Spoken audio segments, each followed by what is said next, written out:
Oh, what's up, everybody? Apologies for those technical difficulties. Yeah, it's acting funny today a little bit. Yeah. What's up, everyone, to Shooting the Shh. Our other boy, Marcus, will be here pretty soon. But right now, it's just me and DJ Neilsix. What up? What up? All right, let's introduce our special guest for today. Drum roll, please. Hello. It's Camille. Hello. Hi. Yes, fingers. Jazz hands. How are you? All right. I'm great. I'm good. How are you? Doing all right. Cool. Oh, he's frozen. I know. I was like, he's standing me very still. Okay, there he is. You go. Oh man, everyone's internet is acting funny. That's what happens when Mercury is in retrograde, you know? I know. All right. Crazy yeah. All right. So, it's Mercury's in retrograde right now, huh? Mm-hmm. That's the planet that controls all the communication and stuff, you know, like travel and communication. So, yeah, that's when like internet gets messed up and, it made sense. It made so much sense that like Facebook and Instagram shut down the other day. I was like, obviously Mercury's in retrograde. Yes. And we will talk about that. Okay. So first. Oh man, Neil, you got to reset your router, dude. Neil. But you know, at least he's smiling, right? He's like, your frozen faces are Wait, do you hear me though? No, we don't. You're cutting in and out. Reset your router and come back. All right. Okay, there you go. All right, he'll be back.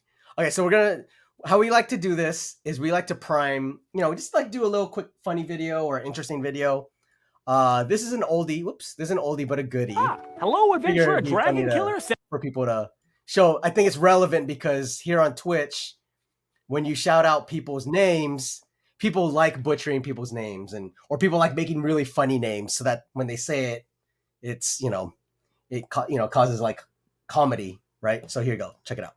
Hello, adventurer, Dragon Killer 75, and welcome to the town of Honeywood. Hello, Dragon D's nuts. Dragon D's. Yeah, I see what you did there. Hello, adventurer, Sug my dick.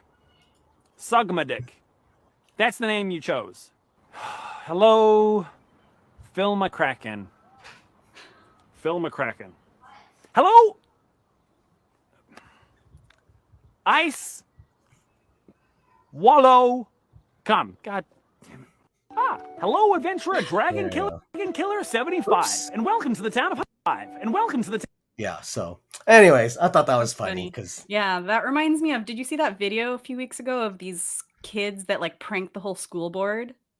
Mm-mm. They called in and sent, like, a list of, like, a petition of all these names. And so the school board member was reading it aloud and it was all like Phil McCracken. Yeah. Oh man. That's Juana Bone. Like it was so I was crying laughing. It was so funny. We need to find that video. That'll be hilarious. Cool. Okay. Sorry, this is really unorthodox because usually I'm used to like my two other guys being here. Yeah. Hey, Nerdy Curious, what's up? Welcome. Sorry, really quick, I want to say what's up to a couple people. Alvin's Such a Nerd, what's up? Mr. X Laura, what's up? Welcome everyone. All right.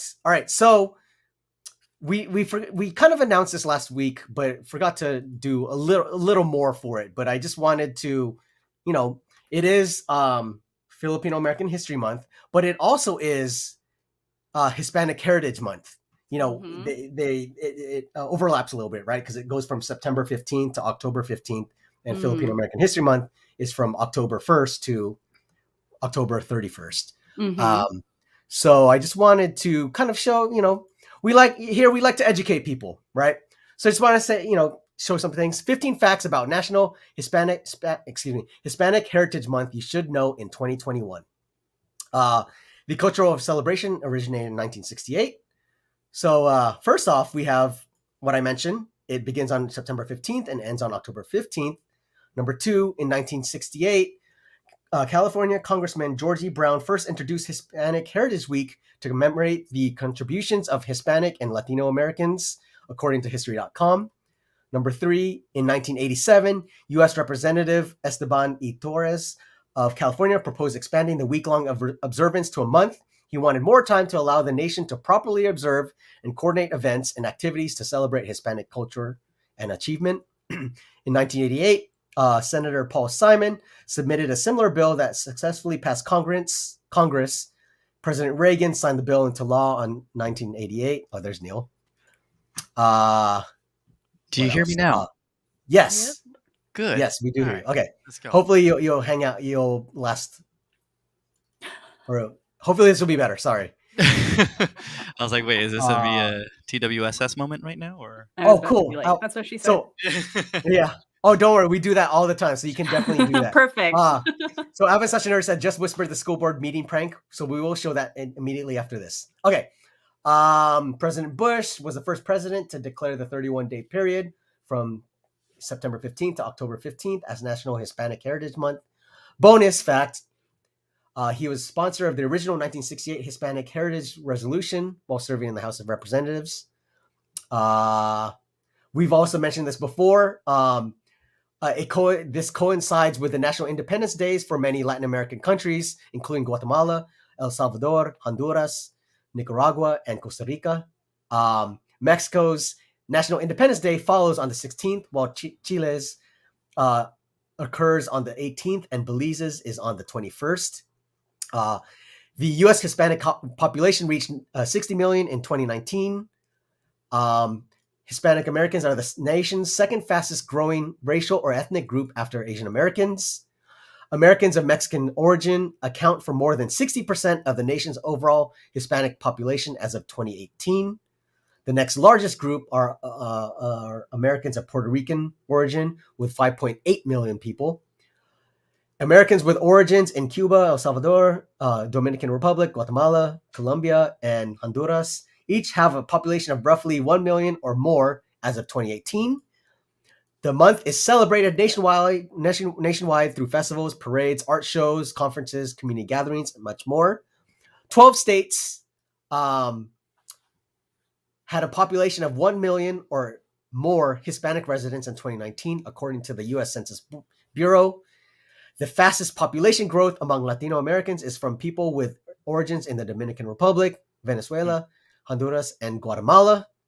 Number 13, 4 out of 5 Latinos are U.S. citizens as of 2018. That's awesome. This includes people born in the U.S. and its territories, those born abroad to American parents, and immigrants who have become naturalized citizens. Number 14, the Hispanic Society of America hosts multiple events and activities to celebrate National Hispanic Heritage Month. And number 15, anyone can celebrate National Hispanic Heritage Month and show their appreciation for Hispanic and Latino Americans by reading books by authors of Hispanic or Latino origin, watching movies about Hispanic and Latino culture, and going to local events. That pretty straightforward stuff. But I thought there was some interesting stuff in here. And usually, if I had time, I usually actually do like a little trivia, and we play a game. But I just didn't have time this time around. But yeah, so So we're still honoring or celebrating National Hispanic Heritage Month. Everyone. Cool. Cheers to that. Yeah. Cheers. Shout out to all our Hispanic brothers and sisters. Right on. Yes. We're sharing the month. I'm Filipino, but everyone speaks to me in Spanish, so. To all of us. Okay, so next up, let's see. What do we got? Oh, man. This is going to be brutal. Everyone, please bear with me. Man, where to start? I mean, we started last week with R. Kelly, so I can't imagine. This could be any bad. Yeah. Just really easy. Some heavy topics. Yeah. Just jump right in. All right. So we'll do this one. Here we go. I don't remember. Do you guys remember Video Soul? VH1? I didn't watch a lot of cable when I was a kid, but okay. So it was Video Soul was a 2-hour program that ran on BET and was hosted by Donnie Simpson and Sherry Carter. So So it was from the 1981 through mid 1990s. R&B and soul artists had a platform dedicated to them and their work. And apparently, Donnie Simpson announces the return of Video Soul 25 years after its end. Huh. The crazy thing about this is there was a lot of stuff that happened. I'm trying to find it during Video Soul. It was, for one, it was where Aaliyah and R. Kelly addressed their rumors about their relationship.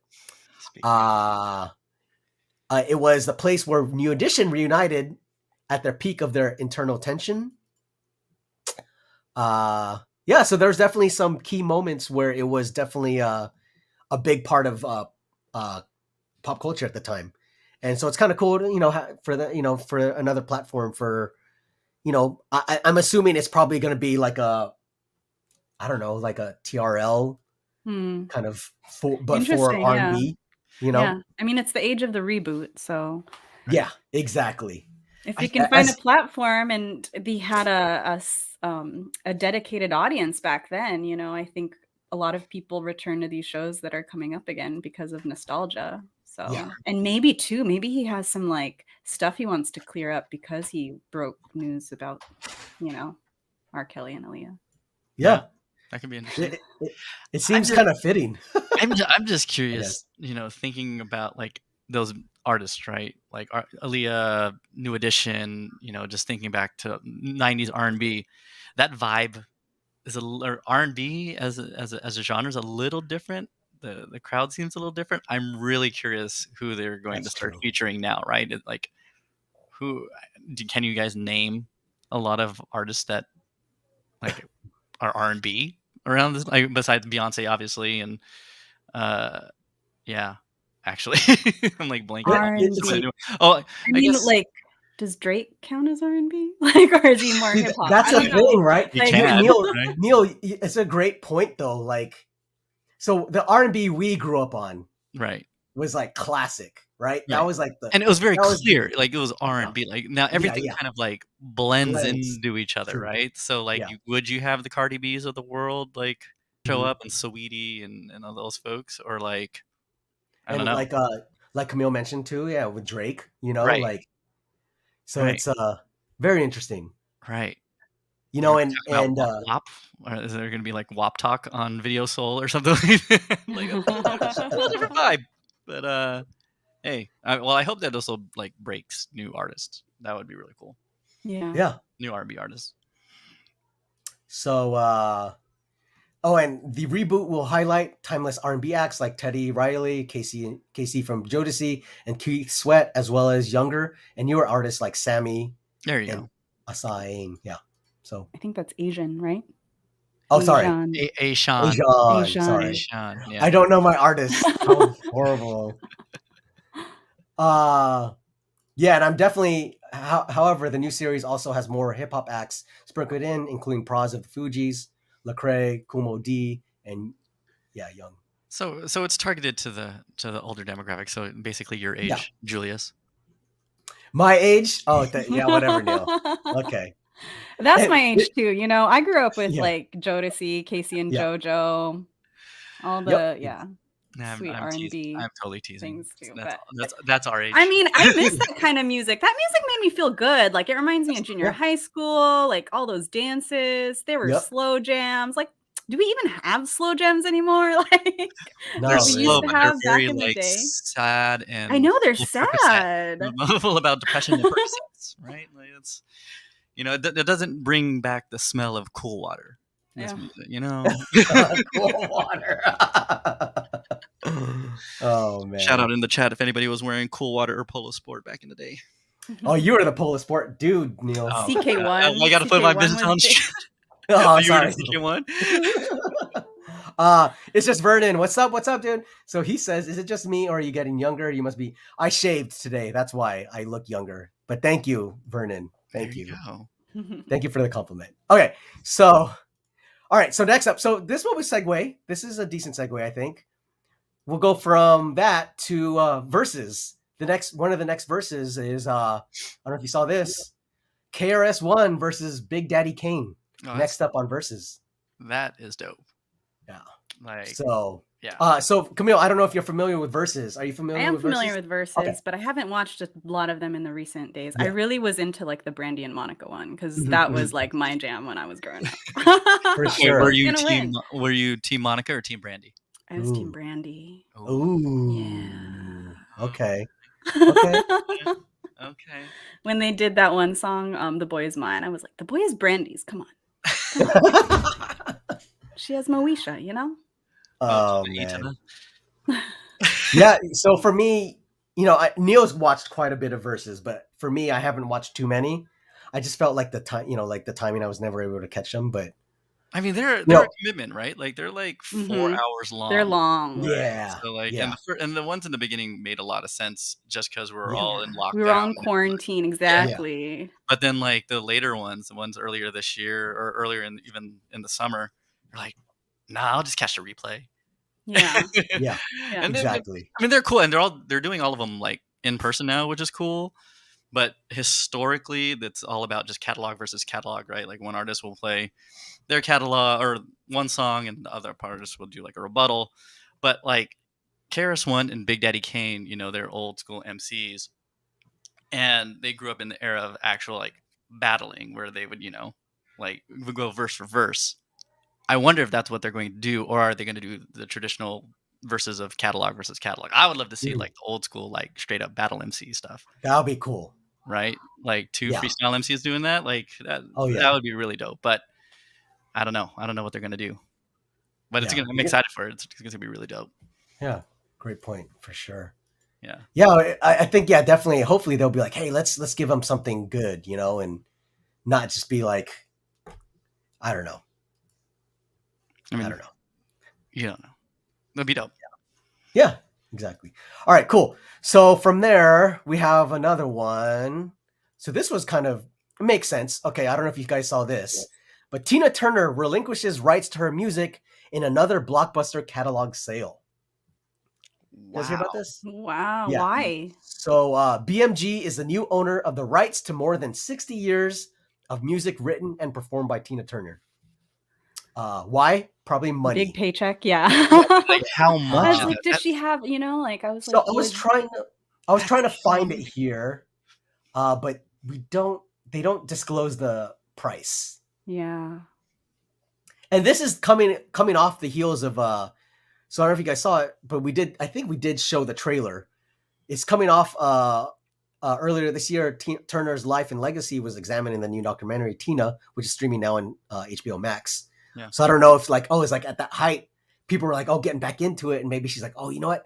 It's like sell while it's high, yeah. But wouldn't that just increase, like if her documentary came out, wouldn't that just make people more interested in her music and that's what you would lead think. To more streaming? Absolutely. More like revenue from those platforms? I don't know. Yeah. I mean, that's interesting. I'm curious to see how much money they gave her because, if you're Tina Turner, wouldn't I think of Dolly Parton, right? She has a lot. She owns a lot, and she even refused to sell the rights to her music because she wanted to leave it to her estate. She refused the rights to what was the big Whitney Houston song? But Elvis Presley was supposed to sing it first, and she wouldn't sell it to him, and then she kept it for herself. Or I don't know. I was like, I bet she's getting a lot of money. Good for her. Yeah. She better. I mean, maybe because of that documentary, the value of her catalog is at its all-time high, and she's like, fuck it, I don't want to deal with anything anymore. I don't want to tour. I don't do any of that. Just take the big paycheck and be out. I guess. I don't know. As an artist, that's got to be a really hard decision, though. I think so. Does she have children? I don't know. Yeah. So I was looking it up as you were talking about it. She has 4 kids. Okay. How old is she? She is 81. Wow. She looks great. Yeah, she looks great. Yeah. Oh, so then she's probably like, I'm 81. I'm gonna, figure something out with this, with my estate, not have to just settle it before I pass or something. I don't know. Yeah. Really dark to where I went, but just kind of seems but I've heard a lot of stories. There's this whole kind of group of very wealthy people that refuse to leave money to their children. So maybe she falls in that camp. Oh, that's a good point. You know, they're like, I'm not leaving my wealth to my children because they already had every advantage. So, you know, they get to work on it on their own. And maybe like the families like fighting over it too, or like right now, right? Like there's already a lot of drama around it. Yeah, that's true. Maybe maybe the siblings don't like each other and she doesn't want that money to like create beef in her afterlife between her children. Ooh. So like, let me just solve this problem for you and like. Yeah, and she makes it clean, right? So it's like she's getting money, and then now in her will probably be like, okay, you get this much, or whatever, you know? Because yeah. On the next Lifetime show. Yeah. Tina turns So Nerdy let's see, not Nerdy Curious. Yeah. Nerdy Curious says, I think a lot of people don't want the money and legacy squandered. Yep. Yeah, estate battles happen all the time. Exactly. So yeah, so I think they're just trying to make it clean. Or she's trying to keep it clean. So yeah, I'm but like you said, I'm very curious how much it is, and hopefully we'll find out soon, and we'll let you all know. Yeah, you know, the other thing I was just thinking about, I was like, maybe she doesn't want to be like put in a conservatorship like Britney, you know? Yeah. And then have someone else controlling all her money when she's no longer like of her faculties. So yeah. True. All right. Let's see. So many theories. So many theories. Know, right? We're coming up with all of them. Let's see. We're the Tina Turner rumor mill. I just want to point out too, our ages are showing when you have the Doobie Brothers ad showed up right in the middle of that page. Like, damn, I know. Like, that's cold-blooded. All the things anniversary tour. All the things I've been clicking on, man. It's just I mean, we're not even that's like our parents' age Doobie Brothers. Like, yeah, well, remember I was looking up ABBA like a couple months ago when we were showing that stuff. So, you know, all right. You are that age, Julius. Yes, you are. I know. So I want to make sure all of you guys are okay. Camille. Yeah. Neil, you guys okay? Because you know. Pandemonium happened earlier this week. What are you talking about? Facebook, Instagram, and WhatsApp were down for what, 6 hours? Oh, that was tough. I hope everyone was okay. Nerdy Curious, Chris, Marcus, who's still on his way here. I was kind of like, oh no, it's down. I can't promote the show. What's going to happen? Where were you when you first discovered that Instagram and Facebook were down that day? Oh, good question. Go ahead, Camille. I was about to leave the Airbnb I was staying at in Oakland. I was doing like a post, kind of like a weekend reflection post, because I had gone to the summit, the Pinayista Summit up in the Bay Area. And I was like pressing share and it just wouldn't, it said like, it failed or whatever, like upload failed, and I kept trying it over and over again. I was like, it's not going through. This is kind of annoying. And then I started to realize like that my Instagram feed just wasn't refreshing, but everything else, like the internet was working for everything else. And then I Googled or like looked up on Twitter, Instagram's account, and it said something about like, we're working on it, like our servers are down, something. And then I was like, wait, didn't there just like, there was that whistleblower story that had just come out, and I was like, this is weird. Right? Yeah. And then there were more things about that I started seeing on Twitter. They're like, people were like, this is not a coincidence.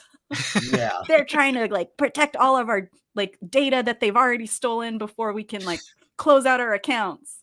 So yeah, they're shredding papers, you know, getting rid of all that legal documentation.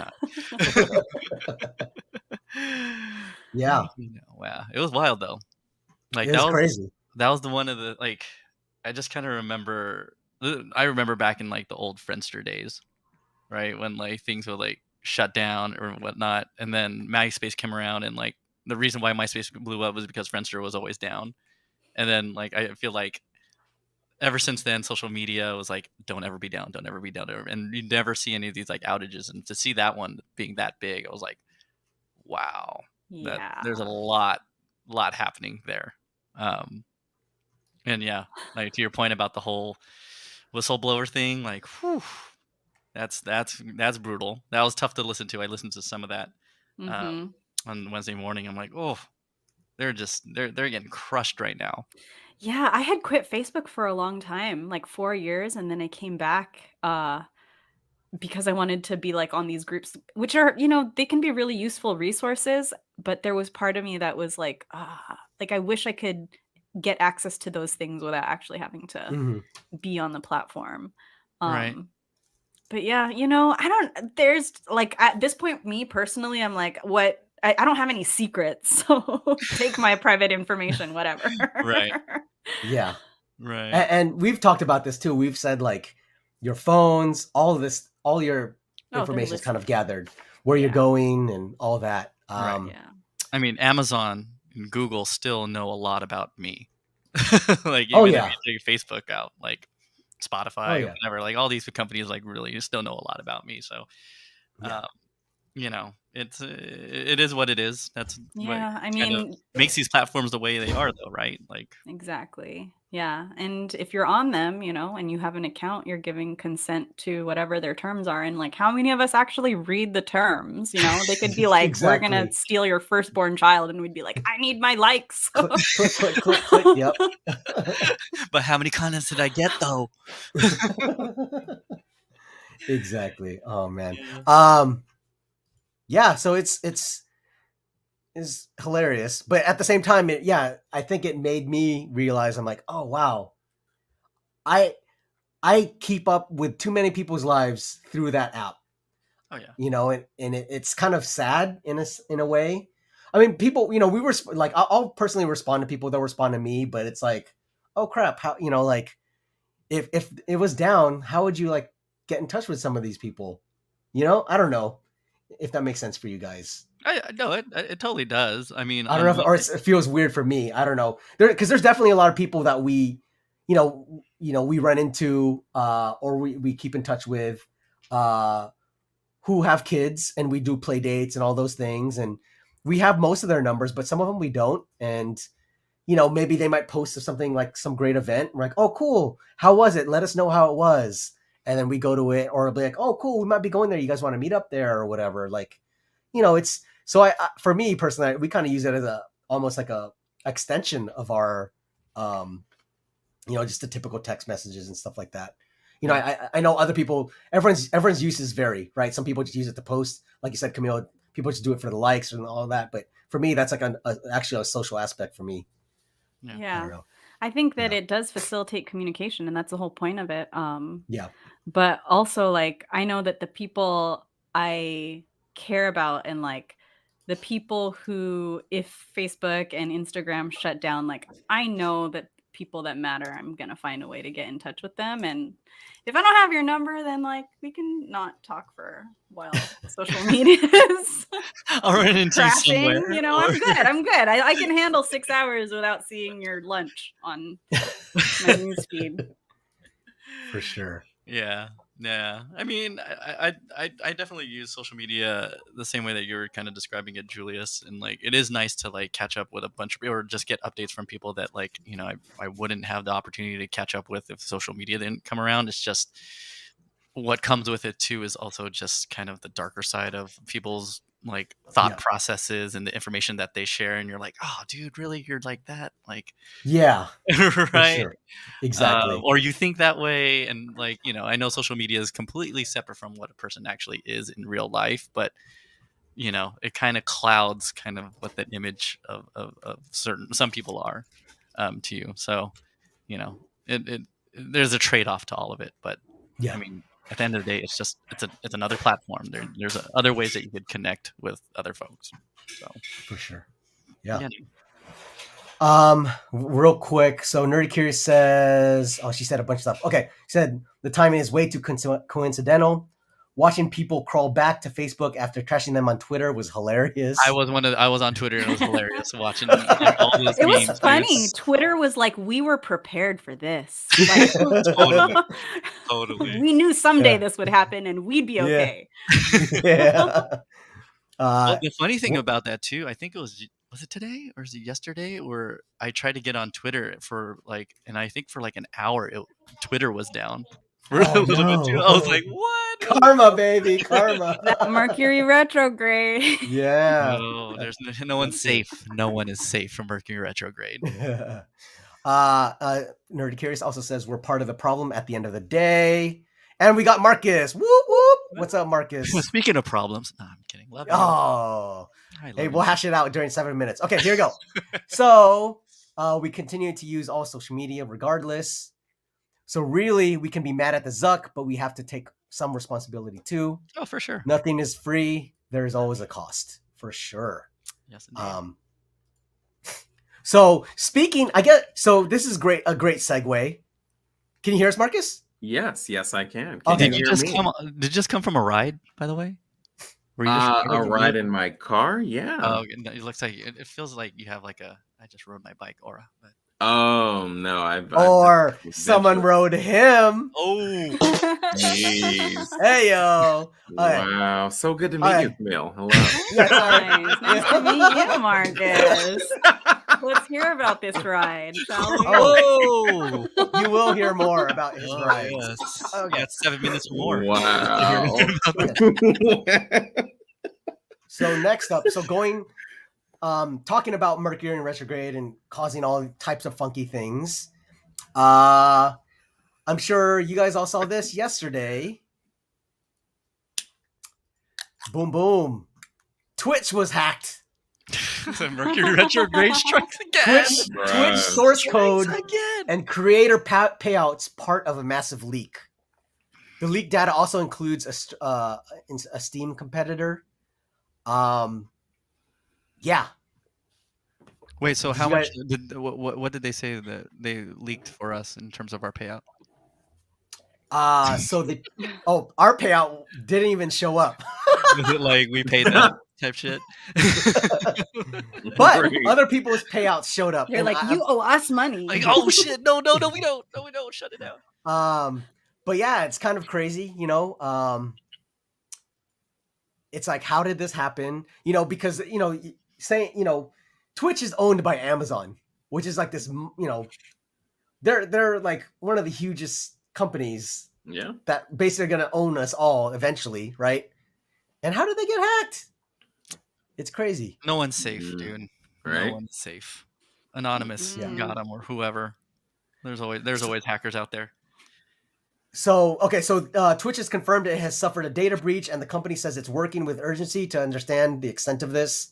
The leak includes the following: 3 years worth of details regarding creator payouts on Twitch, the entirety of Twitch.tv, with commit history going back to its early beginnings, source code for the mobile, desktop, and video game console Twitch clients, code related to proprietary SDKs and internal AWS services used by Twitch, an unrelated Steam competitor from Amazon Game Studios, data on other Twitch properties like IGDB and CurseForge, and Twitch's internal security tools.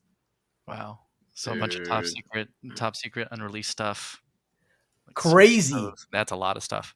That's a lot of stuff. And that's a lot of stuff I don't understand. So any programmers in the chat, because I like I said, I only did 1 year of electrical engineering.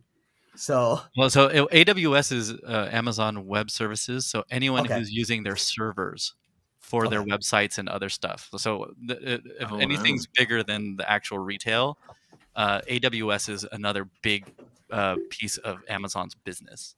And so, any business that uses Amazon Web Services, like if their data gets leaked out, that's crazy. So I don't know how many. A lot of big businesses use AWS. So yeah, if hackers are able to get that code and somehow mess with all those businesses, they can be screwed too. That's crazy. Wow. Yeah. That's wild, a big one dude. too. Yeah. That is wild. That's crazy. Hey, what's up, Mitchie Fig? Welcome to the chat. Oh, what's going on, Mitchie Fig? Good to see you. Welcome back. So she says, I didn't recognize the names on the list. We'll go there real quick. Okay, and then Nerdy Curious says, maybe we can have someone build a better platform now. Silver lining. Yeah. All right, so we'll go to some of the lists that I was able to. The moment I was trying to look them up, and I was trying to screen capture them, but a lot of them were like taken down. And unfortunately, there's that website that I sent to you guys. Yeah, that you were able to look up names. It's down now, of course. Yeah, I was like, Mercury grade is going strong today. Yeah. But here we go. So, obviously, a lot of these are gamers. But Hasanabi is, I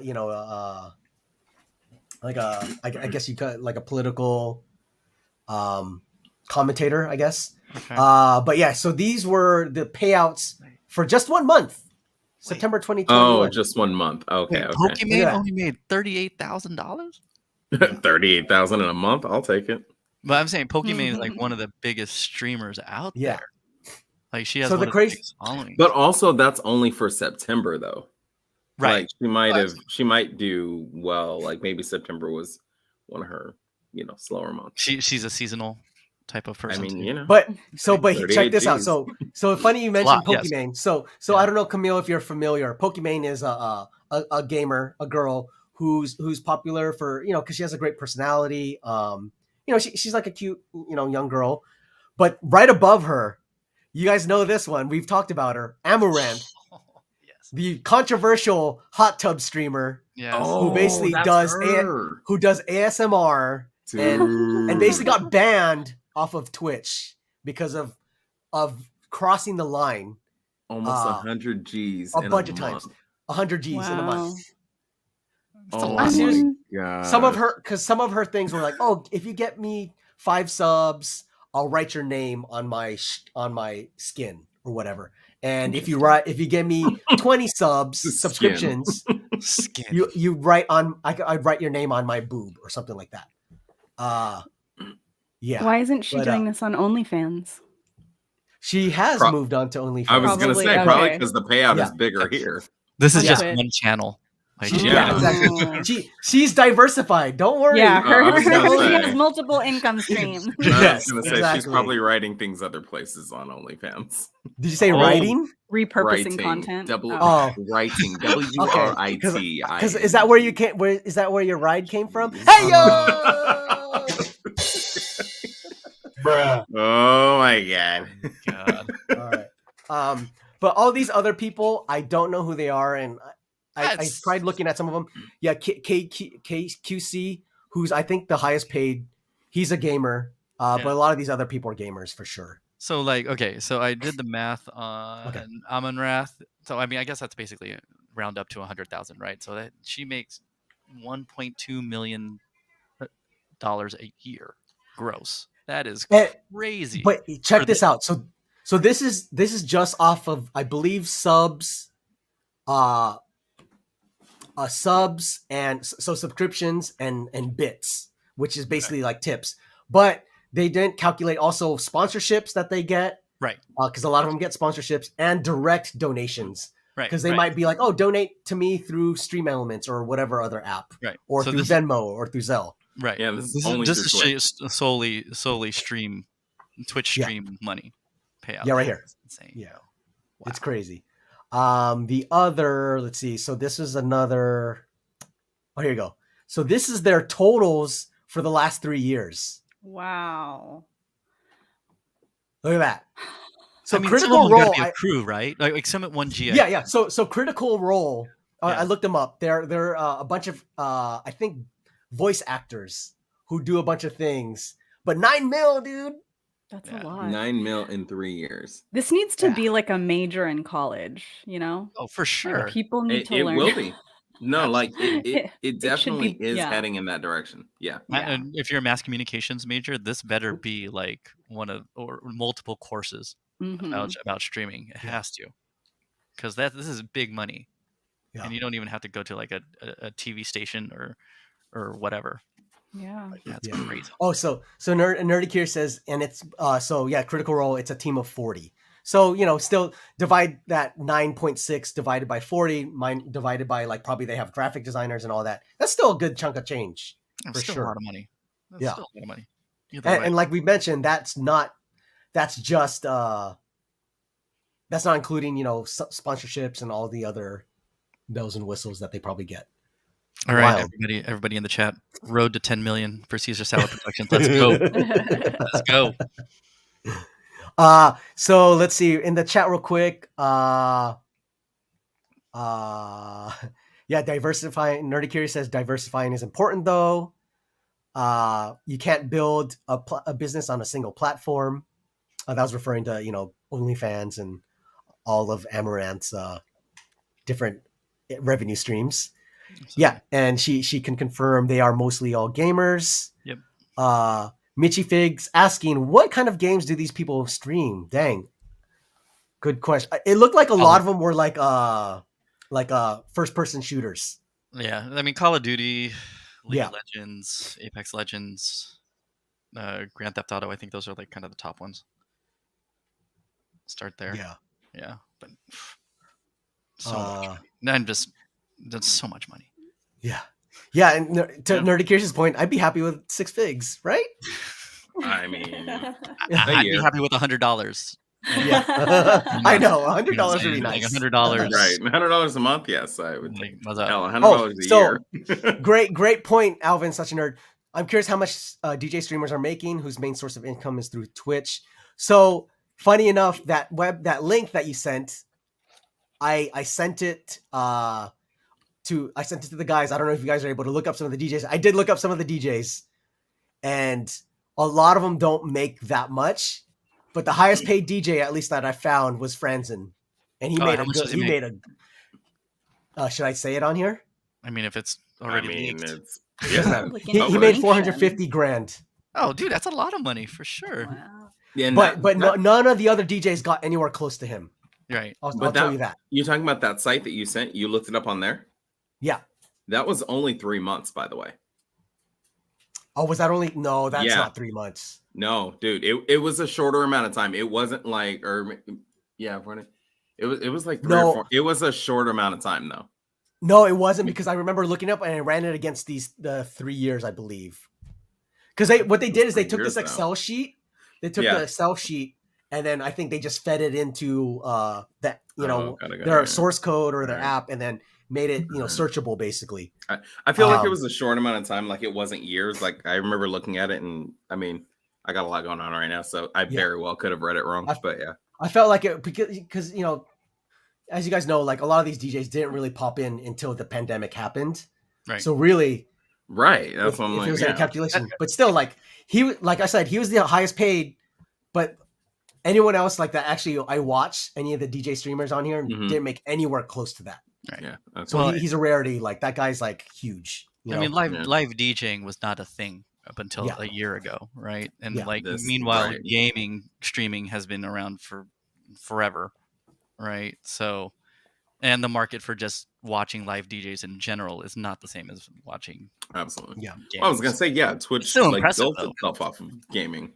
Yeah. So it's impressive that Franzen and folks are making any like significant amount of income. I mean, shout out to them. That's awesome. Yeah. Yeah. And I mean, this is not their main source of income anyway.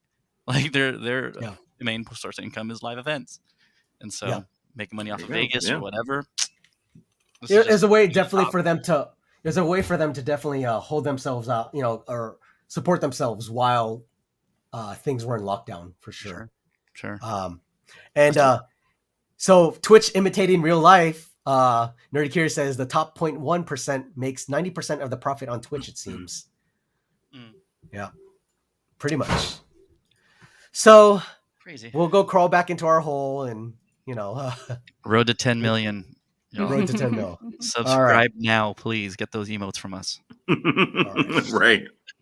I know. Make sure you're collecting emails in case Facebook shuts down again. Yeah, that too. That's a good one too.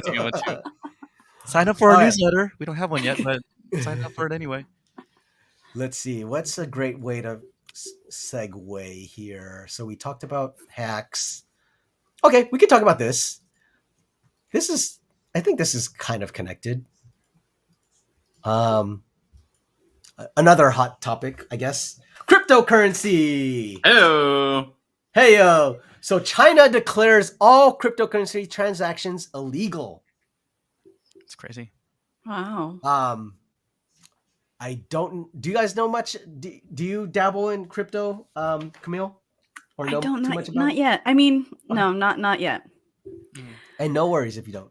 Yeah, it still scares me. I feel like, you know, I like cryptocurrency to me is what like the COVID vaccine is to anti-vaxxers. I'm like, I don't know enough.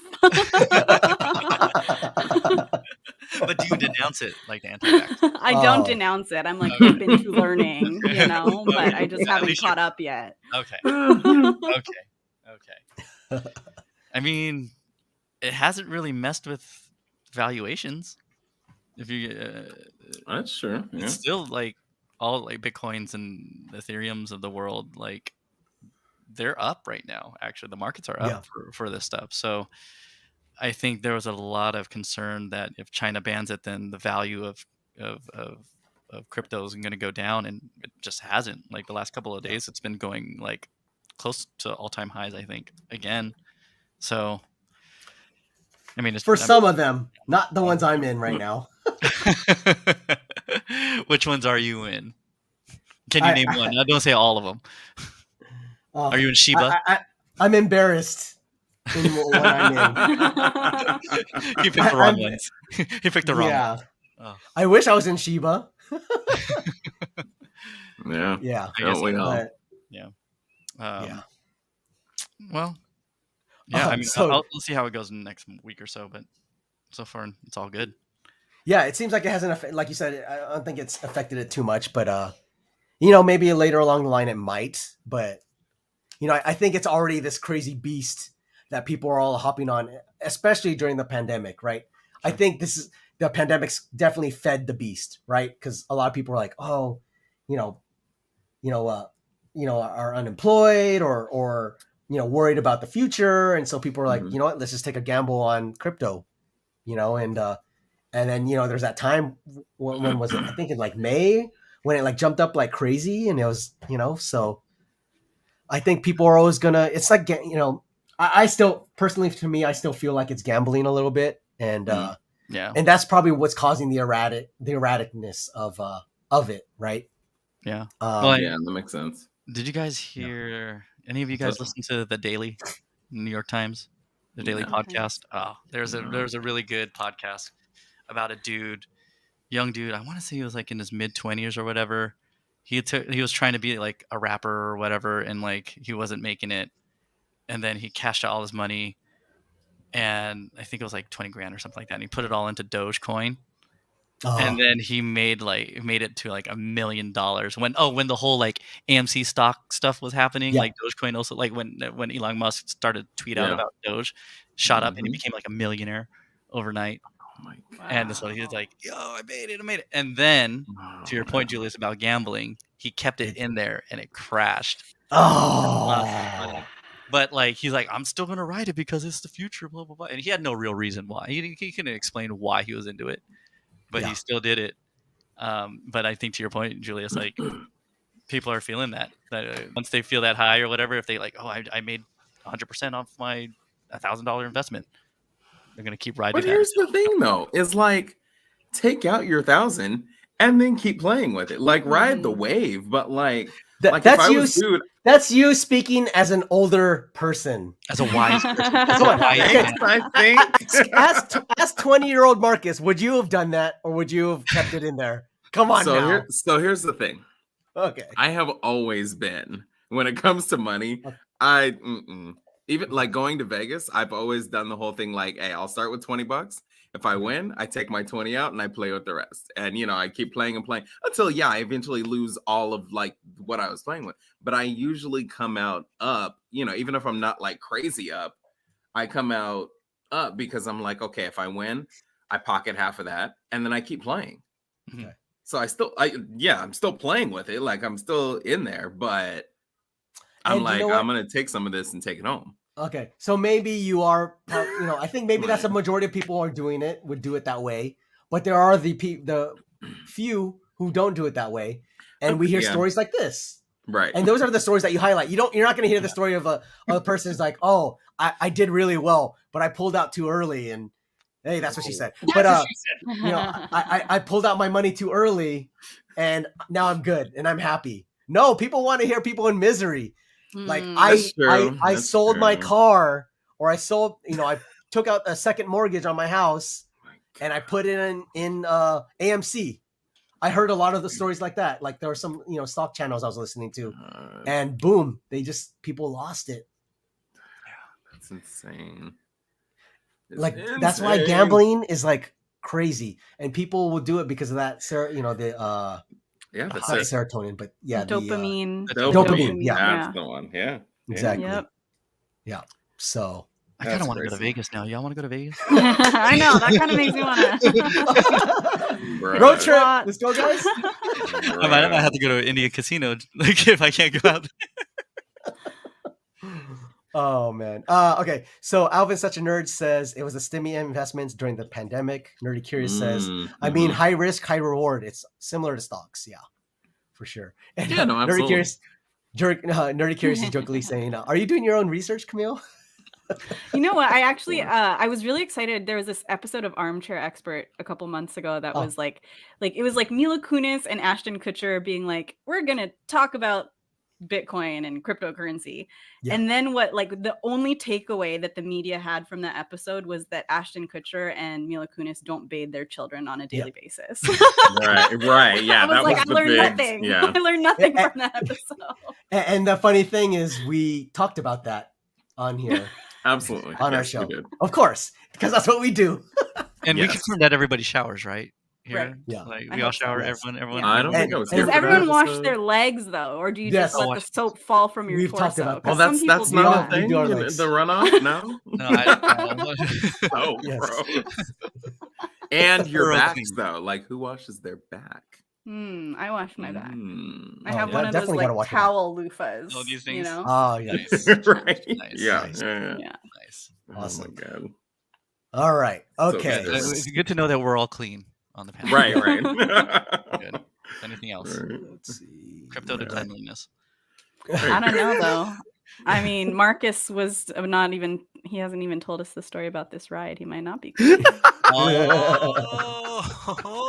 I mean, I'm clean on the daily. I might not be clean now, but. And this segment's brought to you by Manscaped. I know. Camille doesn't know about Manscaped. We'll show that later. We did a thing about Manscaped too, Camille.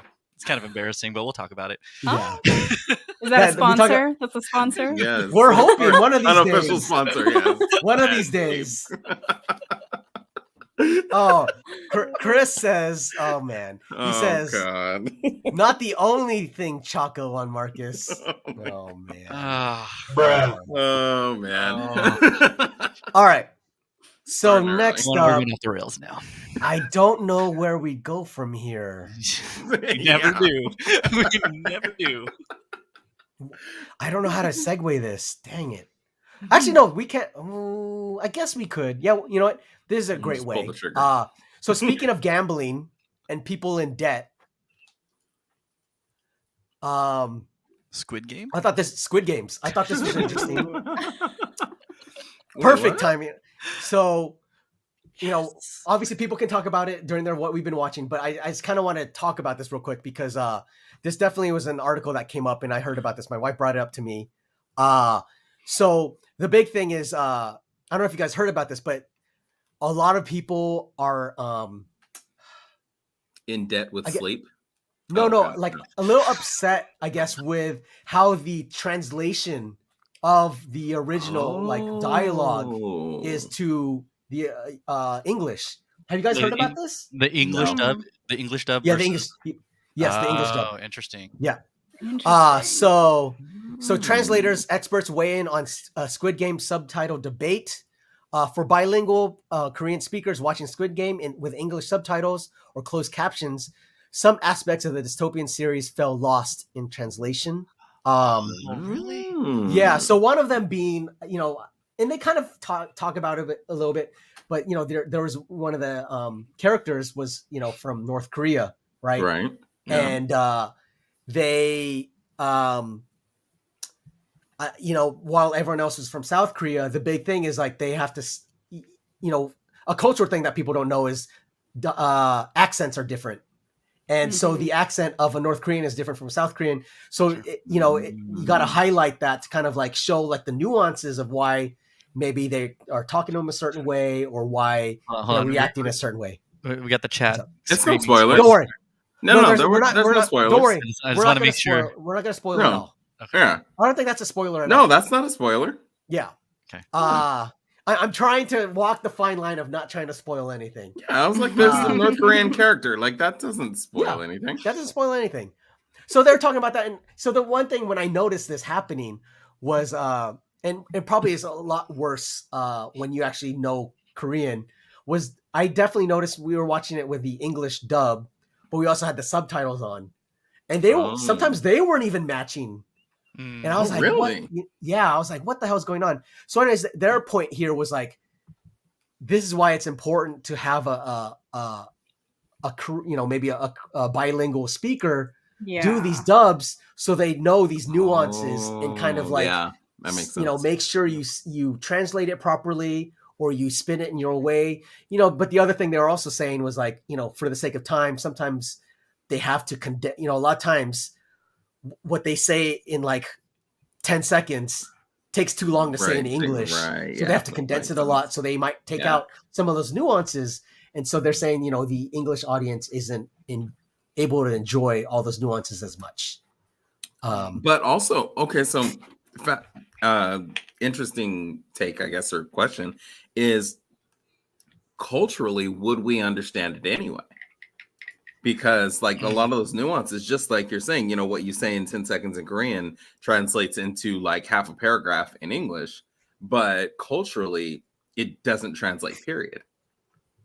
It's like the same thing with Spanish and English. Like there's certain things that the literal translation doesn't do it justice to what is really what is trying to be communicated. Right. Yeah, so for sure. I mean, so let's see. So Nerdy Curious says, but the thing is, it shouldn't match because it's a different language. You're going to have artistic liberties. Certain nuances don't translate at all. Yep. Exactly. Right. She also says they did have bilingual people translating though. Okay. I didn't know that part. Exactly. And so I just thought it was interesting. It created an interesting conversation, or I thought it was an interesting conversation. And they're also saying the other thing too is it was subtitled in 31 languages and dubbed in 13. So, just try to get all that done before this release. I'm sure it was like a mad dash. Yeah. But I guess basically the point of this is kind of like, I think a lot of people wish that we understood those things. But I think that's a big part of us just trying to, wanting to learn other cultures and learn certain aspects of things, right? There's certain things to our Filipino culture that we want people to know. There's certain people, certain things to Black culture that we want other people to know. And it's just us really trying to understand each other and learn more from each other, right? And, celebrate these heritage months and all that stuff, right? Absolutely. Mm-hmm. And so and to Nerdy Curious's point, and those translators deserve props. Definitely. It's not an easy job to do. Everyone has to understand that. It's not an exact science. They're just trying to do the best they can. Imagine trying to translate "That's what she said" into Korean. Exactly. Because the literal translation of "that's what she said" is very different than "that's what she said." That's what she said. Yeah. Okay. But so it's props to them, and I think definitely that helps us enjoy these great movies. And I mean, that's why you see how many K-dramas on Netflix. I mean, they straight up have a K-drama section, and it's like my mom loves watching those things, and my brother-in-law, or sorry, my sister-in-law, she loves watching that stuff. Good, so good cover up for your brother-in-law right there. Oh no. Right. Sure, he appreciates it. So I don't know. I thought it was little interesting thing, little article that came out about Wait, it. to take a step back, did everybody watch it? Yeah. I did not. That scares me. I can't watch scary things like that. My boyfriend wanted to watch it, and he's like, I wish you'd watch it with me. I was like, I'm going to have nightmares all day long. And then I started seeing what it's about, and I was like, yeah, I cannot. No. I spent 9 hours and watched it from beginning to end. Oh my god. Were you hella aggro like afterwards or what? Like that was. I mean, this show is. Bruh. It's intense. It was Okay. Time out. intense. So we can cover that during what we've been watching. All right. Okay. So we'll get there. Fair. Okay. Fair. Okay. All right. Okay. So going from there. So now we're getting somewhere. So we'll go from there to more entertainment. This is our entertainment section. Boom, boom, boom, boom. So Marvel's Kevin Feige and company share thanks to Moon Knight crew as Disney Plus show wraps. So if you guys don't know, what's his name again? Who's the guy on the right? Michael Rappaport? No. Oscar Oscar Wrong Isaac. one. Wait, It's definitely not Michael Rappaport. Wait, Wrong. what? It does. It looks a little small. It's a little small on my screen. The Oh, guy I on the see left. that it's not. not now. Can I you guess see the guy on on the left being Michael Rappaport. Yeah, not That's the guy on the Kevin right. I meant the Feige. guy on the left. My bad. That's Kevin I just- Feige. Yeah, the guy on the right is Oh. Oscar Isaac, right? Oscar Isaac. Okay. Yeah. So if you guys didn't know, Oscar Isaac will be playing Moon Knight. And apparently they wrapped up shooting on it in I think it was in London. In London town. Was it London? Okay. God, my computer's lagging. I need to close up some stuff. Anyway, oh yeah, there you go. Moon Knight wraps shooting overseas. Sorry, Camille. Oh, Budapest. He was in Budapest. Sorry, Camille. We love talking about a lot of Marvel here because that's cool. basically I like- what Yeah. Shang-Chi Yeah. was fun. yes, Shang-Chi was great. But yeah, we just because that's majority of programming now is Disney. Mm-hmm. Disney What If wrapped their season finale tonight, if you guys didn't see it. What if? Oh, not tonight, What sorry, If? yesterday. Oh, yeah. Yeah, What If. Mm. But yeah, so that will be released in early 2022, so something to look forward to. That's crazy how quickly they're going to turn that Wild. around. Yeah. If they just wrapped it and they're going to do early 2022, Mm-hmm. early 2022, that's like what? Something like- January, February, March? 3 months. Yeah. That's crazy. That's Dude, wild. That is. And- yeah. and mind you- they still have a bunch of content to release before the end of Yeah. the year too, right? Yep. Yeah, we've talked about that too, right? You got Spider-Man, you got Hawkeye, you have The Eternals in November. So that's 3 things already. That's crazy. But just also remember Moon Knight, right? Or sorry, it's a Disney Plus series, and usually those Disney Plus series are anywhere from 8 to 10 episodes. So that's an hour, anywhere from like 45 minutes to an hour episode. So they're trying to wrap up 8 to 10 hours of footage, or not footage, of final footage, Wow. sometime between January and March. Wild. Dude, Woo. That's a lot. that's a- That yeah, Get to work, guys. Get to work. Bruh. I think I'm way behind at this point. I'm not even gonna try. No, There's way don't worry, too dude. much. We're gonna do a marathon with you one of these days. We have to marathon it. Is it a week long thing? Oh no, it's gonna be like a month. A month long Month thing. long. Yeah, Okay. exactly. All right. All right. Okay. Next up, we got. Okay, I think I butchered my curating. All right, we'll go here. Weird. I know, right? So, Never would have thought. so to go on this, potentially Moon Knight, but it did wrap shooting, so I don't know if it really will affect them anymore. So IATSE members vote to authorize nationwide film and Dude. TV production strike. Mm. So we've talked about this previously. Dude. IATSE's been up in arms about things because of a lot of these streaming services aren't giving the proper pay as well as the work hours It's so, and all this yeah, stuff. And Marcus can attest to it. Yes. Wait, 100%. I think- can we back up to confirm what Yeah. IATSE is? That's not Yahtzee Oh. the game, right? So IATSE it feels like it. is the International Alliance of Theatrical Stage Employees. Okay. So basically, it's all the crew. Yeah. Like it's the grips, the camera, like all those people. Got it. Okay. Dude, they said 89% of the union turned out, and it was a 92% vote yes. Wow. To strike. Yeah. Like that should tell you how effed up the conditions are. Yeah. Like it's it's brutal. And especially like right now, I think like, I mean, it's always been bad, but I think like can't say post-pandemic, but you know, since we've come back from, you know, the hiatus, that year-long hiatus, trying to pump out content, like they are really they're really pushing hard on like the IATSE members. So like, you know, there's certain parameters about, you know, turnaround times and things like that. And I'm not sure if it's because like, you know, we had a year of not working, that budgets are crazy now. But you know, there's penalties for doing stuff like that. And they're just paying the penalties and saying, screw it, you know, we're gonna go for it. And the penalties don't justify like the lack of sleep and the lack of you know, time and you know, it just doesn't balance out.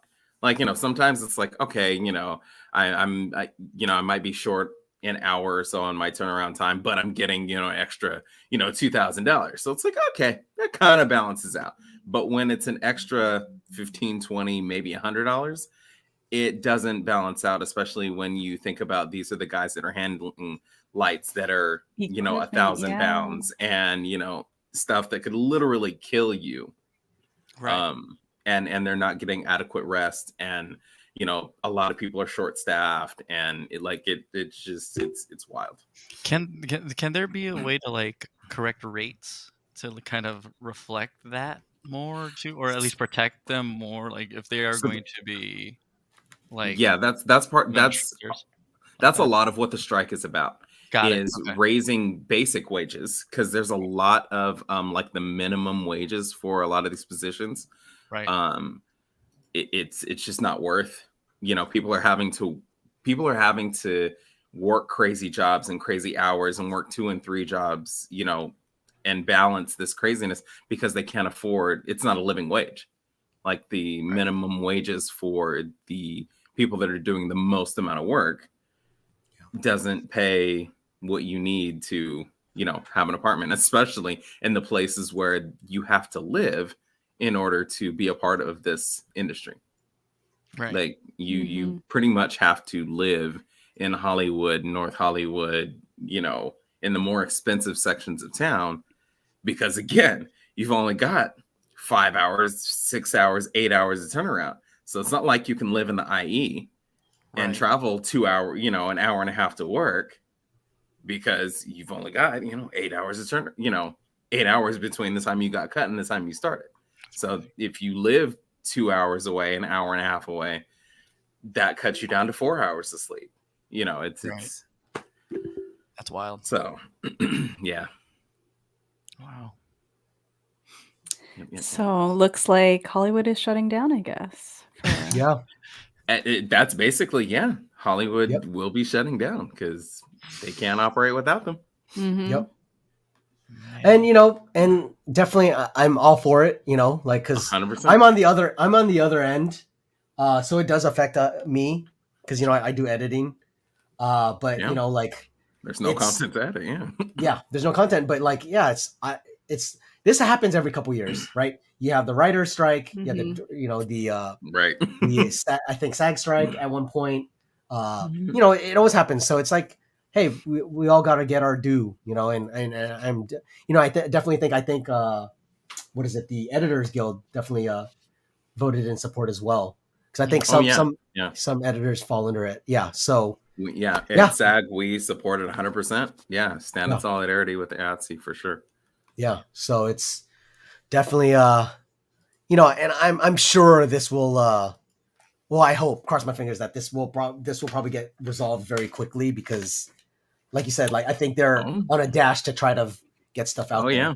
You know, no, I'm sure. I'm really sure that it's going to get done quickly because you know you have an actor strike and it's like, oh, okay, you can kind of work around that because you've got content already, you know, created and it's going to editors and like still things are still getting pushed out. But like right now when they are thirsty and really trying to, you know, just crank out content and you know, like I said, it's not just the actors or not just the writers, you know, it's the people literally making it happen. The people who are actually doing the heavy lifting. Exactly. The literal heavy lifting. The literal heavy lifting. Yeah. Yep. Get paid, y'all. Everybody Mhm. who's part of Get that bread. Get that bread. Yeah. Get paid. For sure. All right. So shout out to DJ Neo Geo. What up, brother? Neo Geo. What up? Ken's Beats. What's up? How you doing, sir? Okay, so Mr. Laura says, do you think networks and streamers will resort to reality TV or game shows? It doesn't matter because those still have to be crewed up too. Exactly. You still need lighting. You still, if it's like game shows, that I would imagine those are really intensive for like grips and things like that because the set design is probably ridiculous. Yep. Yeah, it is. Yeah. Even if it's on a stage, like you still need people to run it. And all the people that aren't on, well, not all of them, but the majority of the people that aren't on screen are part of IATSE. Yeah. Right. So you know. Right. Hey yo, Sweetest Ash in the house. Oh man. Right on cue. Speaking of thirsty. So Camille. So we Marcus has quite a few admirers. And Sweetest Ash is one of them. So you know, welcome, Sweetest Ash. What up, Sweetest Ash? You were supposed to be getting married a couple episodes ago, but it hasn't happened yet. Sweet. Maybe we can make it happen tonight. I don't know. Yeah. Oh yeah, Neil is ordained. Yes. So Marcus, real quick, New York. For Sweetest Ash, why don't you say trick or treat? Oh my god. Oh my goodness. Trick or treat. Oh come on, you can do that better. Very sultry.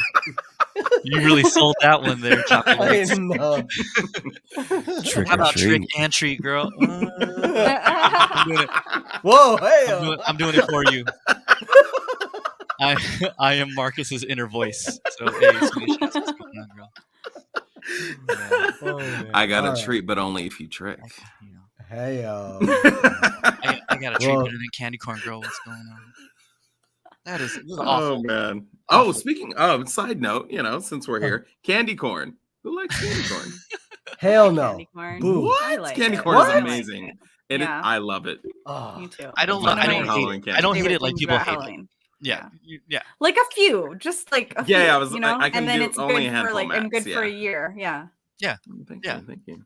It's a good seasonal thing. I'm down with it. I used to hate it like when I was like a kid, but like as I got older, I'm like, oh, it's not bad at all. It's fine. Not sugar.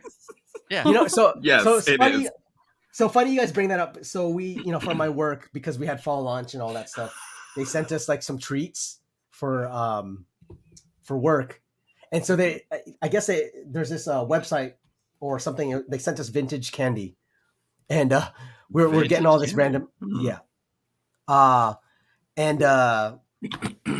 so you know they sent all the typical stuff like sweet tarts and all these old school things. But the funny thing was like, my daughter was like, "What is this?" And it was like a little box. Nice. And I was like, "Oh no, it was not." They straight up sent us like the cigarette candy. Oh, those were the best. But I mean, but it didn't look like the cigarette candy we had. You looked at it; it looked like a little Jewel vape. Just kidding. Yeah, you know, it basically looked like it like a. Just say it. Come on. It looked like. Yeah, it just looked not like a blunt, but you know what I mean? Like it just, Oh, like a blunt. I thought you were going to say something else. I know. Oh, like, what'd you blunts think? Are legal in California, so right? What'd you think? What were you thinking then? A penis. Oh, a penis. Because you were all like shy about saying it, so oh. Like, oh. No, never mind. Okay. Okay, hold on. No, I just thought it was hilarious because I'm like, we got kids in the house, and it, and like they're just like, what is this? I got you. Yeah. Right. Yeah. Well, yeah, no, because they definitely don't have candy cigarettes anymore. Yeah. Okay. That was here we crazy. You go. used to buy that from like the ice cream truck. Oh, so I good. know, right? Right? Yeah. It's such And then like crazy the powder marketing. would blow out. Yes. Yeah. That's my favorite. And then the That's what makes it gum so would crazy. the gum would be like chalk. It was like Mhm. not good gum at all. You just did it because it looked like a cigarette. Right. Yep. But so how crazy how it was so marketed to us, right? Man, Yeah. seriously. So wild. Anyways. Insane. You still got him? You want to get rid of him? Right. Well, that's the other funny thing is like, I was like, man, I used to love all this stuff. And it's all like that sweet, like, fruity stuff. I'm more of a chocolate person nowadays. I don't really like that sweet stuff anymore. Oh, are you? Not I. A man named Alright. Chocolate Legs is not into chocolate. This is weird. Oh man. All right. Okay, next up. Swedish Ass is Sorry, into chocolate. Check the comments real quick. Yes. yeah. Mhm. I ate all the Yes. chocolate first. Hey yo. Yeah. Oh, man. What's Oh, going on? man. Well, we I got mean, I'm chocolate more of a legs, caramel guys. kind of guy. Hey yo. Okay, so Hey, Nerdy attention. Curious says, A lot of tension see, going on. Nerdy Curious agrees. She doesn't like candy corn as well. Candy corn is good. Yeah. Candy So corn. just a handful, but you know, just a handful. That's all you need. That's what she said. All right. Sorry, I'm trying to pull up the next topic. I had to restart my computer. Now it's feeling faster. All right, here we go. Next up. Oh, yeah. This one. So, man, Marvel is just like pumping it out again. WandaVision spinoff starring Catherine Hahn, who was AKA Agatha Harkness, in the works at Disney Plus. Ooh. I'm not gonna lie. I thought that was Wicked. Wicked. You thought like the musical The Wicked? musical. Yeah. That's funny. So I thought this was great. Like, I don't know if you guys saw WandaVision, but I thought it was fun, and it definitely fed into the future of what the future of the Marvel films. And I guess they liked her character so much, and people enjoyed her character so much that they're like, "Hey, let's do a spinoff with her." Lit. Yeah. Cool. Alright. I like Here that for it. one. So did you watch WandaVision, Camille? I didn't, but Okay. I don't have Nice. Disney Plus. Yeah, but I like Okay. Catherine Hahn, so I'm like, I'll support her having her own show. Yeah. Interesting. Awesome. Cool. Okay. So let's see. Yeah. So Neo Geo, yep, got a spinoff. Raposas, what up, Raposas? He says Randall Park need a spinoff for sure. I think Was I think he that's in a lot. WandaVision? He's been in a bunch of Marvel The films. Marvel stuff. or- Yeah. A couple things, but he was in WandaVision. Hmm. Yeah, he was in WandaVision he had a little stint in there. But definitely that's been out there. I think there's been there were a lot of tweets going out at the time like, hey, get Randall Parker his own show, because it'd be funny because he plays like an agent. It'd be funny. Mhm. His escapades like dealing with superheroes and stuff would be kind of funny. So Nice. definitely that'd be great. Okay. Next up. Sorry, bear with me, guys. I don't know if you guys noticed, but I got sick the last couple of days, and I'm kind of. I was gonna congested. ask. You sounded Yeah. a little congested.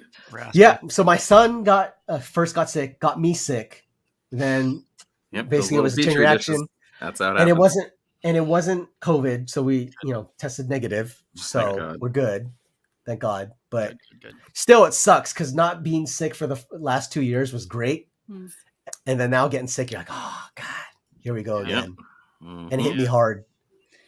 Yeah, it's That's because what the she kids said. did your like the kids go back to school and then they get all Mhm. germ, Mm-hmm. Mhm. Yep. Exactly. back to school season. Mm. All right. So let's see. Where do we go from here? Okay. All these last topics are going to be a little butchered. Okay. Hard left. So I thought this was interesting. I should have probably brought this up at the beginning, but it's going here because we're just gonna do it. All right. So Philippines crowns first openly queer candidate to Miss Universe 2021. So Beatrice Luigi Gomez is set to become the first openly queer candidate to represent the Philippines at the 2021 Miss Universe pageant in December. She's actually bisexual. But yeah, I think they have like matter. I feel like I'm kind of surprised that this is how long it's taking, because I remember growing up watching like TFC as a kid, the Filipino channel, and there's always like trans entertainers on there, people, you know, that were just like very, like, it just seemed like a very fluid, like welcoming to this like sexual fluidity ever since I was watching like Filipino entertainment from like way back when. So I mean, I'm kind of surprised that it's taken this long, but then I think too, like Miss Universe pageant is probably owned by like old men. So exactly. And oh, go ahead, Neil. I was gonna say, I mean, also the religious factor of it all and the optics of it, right? Like, I think that's the only reason why. Even though, like, I remember watching Wow Wow Wee, and we're like, come on, dude. Like, some of these folks on here, like, there's no secret at all, but like they can't openly say it for whatever reason. So I guess, you know, I imagine the efforts that are happening here in the United States are finally trickling down to like more conservative places like the Philippines and other countries, which is finally is good, at least. Yeah, definitely. Yeah. So I thought that was cool. Yeah, it's awesome. And she's a 26-year-old. God, it makes me feel old. Okay, 26-year-old from Cebu City, competed against 27 other candidates during the coronation ceremony held in the province of Bohol. I mean, the pageant. Oh, sorry. I'm sorry. Go ahead. Yeah, the pageant initially started with 100 participants, most of whom were gradually eliminated after a series of challenges. What were you gonna say, Neil?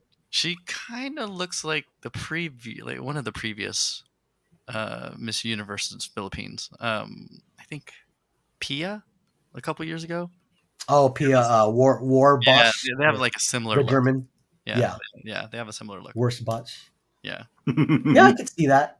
I could see that. Oh man. Okay. So inside jokes for people. Squid Game challenges, and Raposa says red light, green light. Oh boy. Spoiler. Spoiler. That's spoiler. That's spoiler. Right. Spoiler. All right. It's good. It's hard to keep all the Squid Game spoilers out now. Like, there's just so many people that have seen it. All the memes and everything. Like, yeah, all the memes. I saw 100 memes, and then once I watched the show, then I'm like, oh, that makes sense now. Yeah, but it doesn't make sense, like, at all. Yeah. If you haven't seen it, it's like, yeah. That actually, to be honest, that's what got me to watch the series. Was all the memes. You felt FOMO. You're like, I want to understand this. Understand, like, yeah, it wasn't even like contextually, like you can sort of get it, like you kind of figure it out. No, if you haven't seen it, you are 100% in the dark. I'm okay with that. Are you sure though? Are you sure? So once you get it, then you're like, oh dang. Yeah. For example, the one Julius posted the other day, the Filipino one. Oh, dude, so good, dude. So good. So like, many kids. So relatable. That was perfect. That was so See, doesn't that want you to watch it? Come on, She's like, nah. Kind of give me FOMO over here. All right. Let's see. Oh, where'd he go? Neil, you okay? Watch Squid Games for the memes. Oh. Right. Oh, he dropped off. Neil, come back. He went to the bathroom, I think. He went pee-pee. Pee-pee time. Okay. Got it. All right. Next up, let's see. What do we got? Man, this is so random. All these things I posted here. Okay. Here we go. Ooh. Pretty Curious says, technically it's not a cookie. Spoiler. That's hilarious. So I thought this was cool. You know, I wanted to highlight this because I'm a big person of, trying to encourage people to to do awesome things. Inmates at Lancaster Prison earn bachelor's degrees. I don't know if you guys saw this, but let's see. Lancaster Prison is a fascinating place. Where is that? Lancaster. Lancaster. Lancaster. So you're saying the city of Lancaster is fascinating? Or are you saying the prison is fascinating? The prison. Have you been there? Wait, hold on. You've been to the prison? Have you been to the prison? I have been to the prison a few times. Okay. So can you tell us about it then? So what's your Yelp review for Lancaster prison? Well, 5 4 stars? stars. Okay. 4.5 would definitely visit again. No, I'm just kidding. No. So no, the reason why I say it's fascinating is because it's an active prison, but most of the jail scenes that you see on TV are filmed there. So I've shot there about 3 or 4 times. And so it's very interesting. As a matter of fact, a series that should be coming out relatively soon on Netflix. We just shot there a couple weeks ago, or a month or so ago at the time. But it's really cool because it has a very old the part that we shoot at. It has a very old school vibe to it. So a couple of the spots, a couple of the locations that we film inside the prison, like I said, they're period pieces of sorts. So it's pretty fascinating, but it's also quite eerie to be there, knowing that it is an active prison. And so is it? So is there like half of the one half is like basically where they shoot, the other half is, or are you commingling with them? No, definitely not commingling. But I don't. That's the crazy part is I don't know how far away we are from like the active part, because it's not obvious as to like what part is still active and what part is used for film or inactive, I guess. Yeah, it's not obvious at all because we are definitely on the other side of like the barbed wire and within the fences and like all of that stuff. So wait, do they have like correctional officers like at least directing you or anything like that, protecting like where you are? Or I mean, they're around, but they're not like very present. Like when the few times that I've been there when you first arrive, like you do have to go through some gates, and there are some guards, at the gates, and they're kind of directing you where to go. And then once you get inside, there's a couple of like deputies walking around, but like I see them at the beginning of the day, but through the middle and like kind of towards the end of the day, don't see them much at all. Wow. So it's fascinating. When you were shooting there, were you dressed up like an inmate, like wearing a similar uniform compared to yes, a couple of times, yes. So you could like kind of mingle and no one would know. Oh yeah, you could escape, or like an inmate could like jump like, hey bro, let's go, or be mistaken for a real one. Yeah, I'm assuming that I'm assuming that we are in very different uniforms. Okay. I would hope they wouldn't be that naive to put us in the same uniform as the inmates, because yes, at some point, if an inmate got loose, they could definitely mingle with us. Because also both times that I've shot there's usually about 30 to 50 background, also in the space. So it would not be hard for somebody to mix in with us and escape. So that's what I'm saying. I would hope that we are in very different colors and very different uniforms. Wait a minute. What was your uniform say Chocolate Legs on it? Yeah, that would be awkward.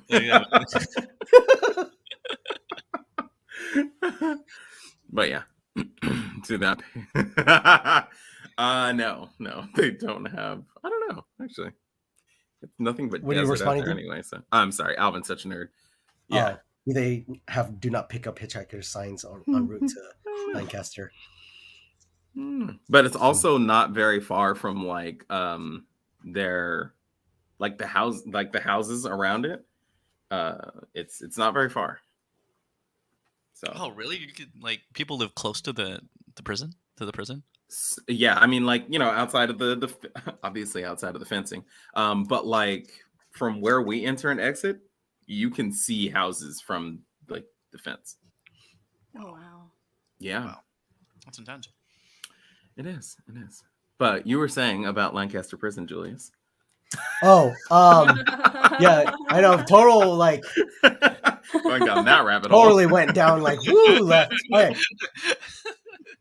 So where was the article saying? It was about there was like 20 people. Yeah, 20 people got like bachelor's degrees. They did the whole 4 years. It was in person, and then some of it on Zoom. And it's cool because I think it's nice because you have people trying, who are trying to change their lives, and I think that's a big thing, right? Is you need those opportunities for people to think of other ways to make money, or just a way to get out of maybe the rut they're in. Yeah.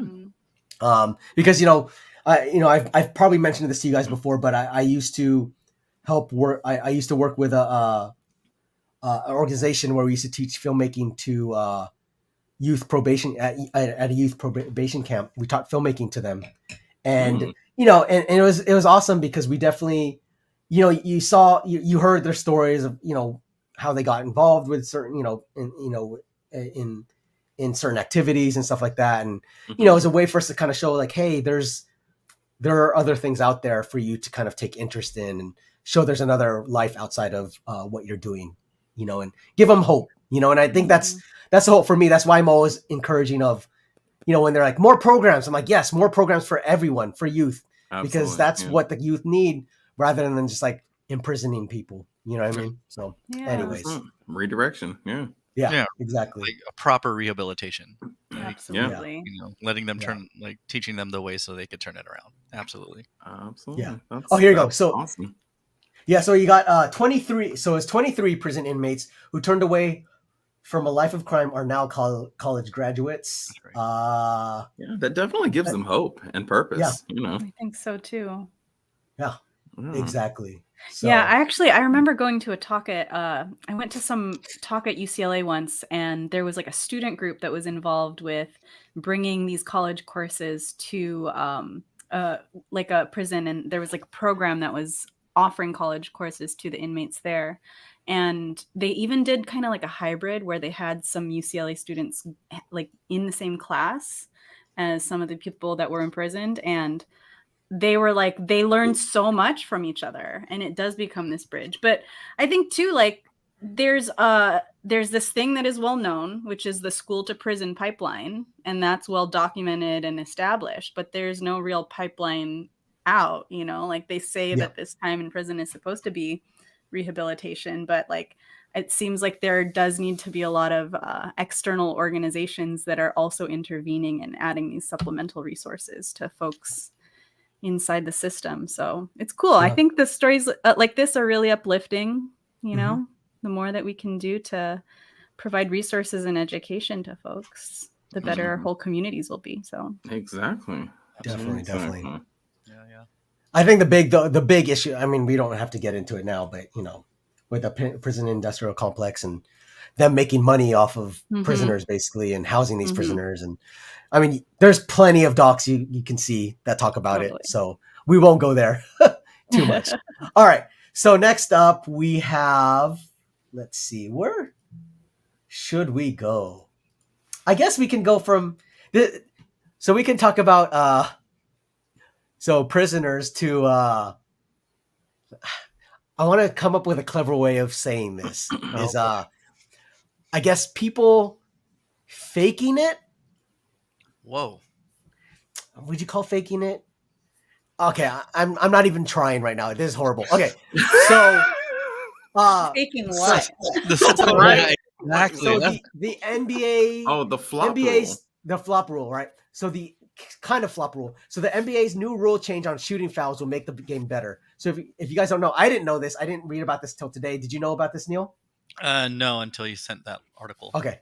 So basically, know about what's been happening a lot lately is so when you go and shoot a three, you if there's a person jumping at you or kind of hopping at you, a lot of times Curry does this a lot.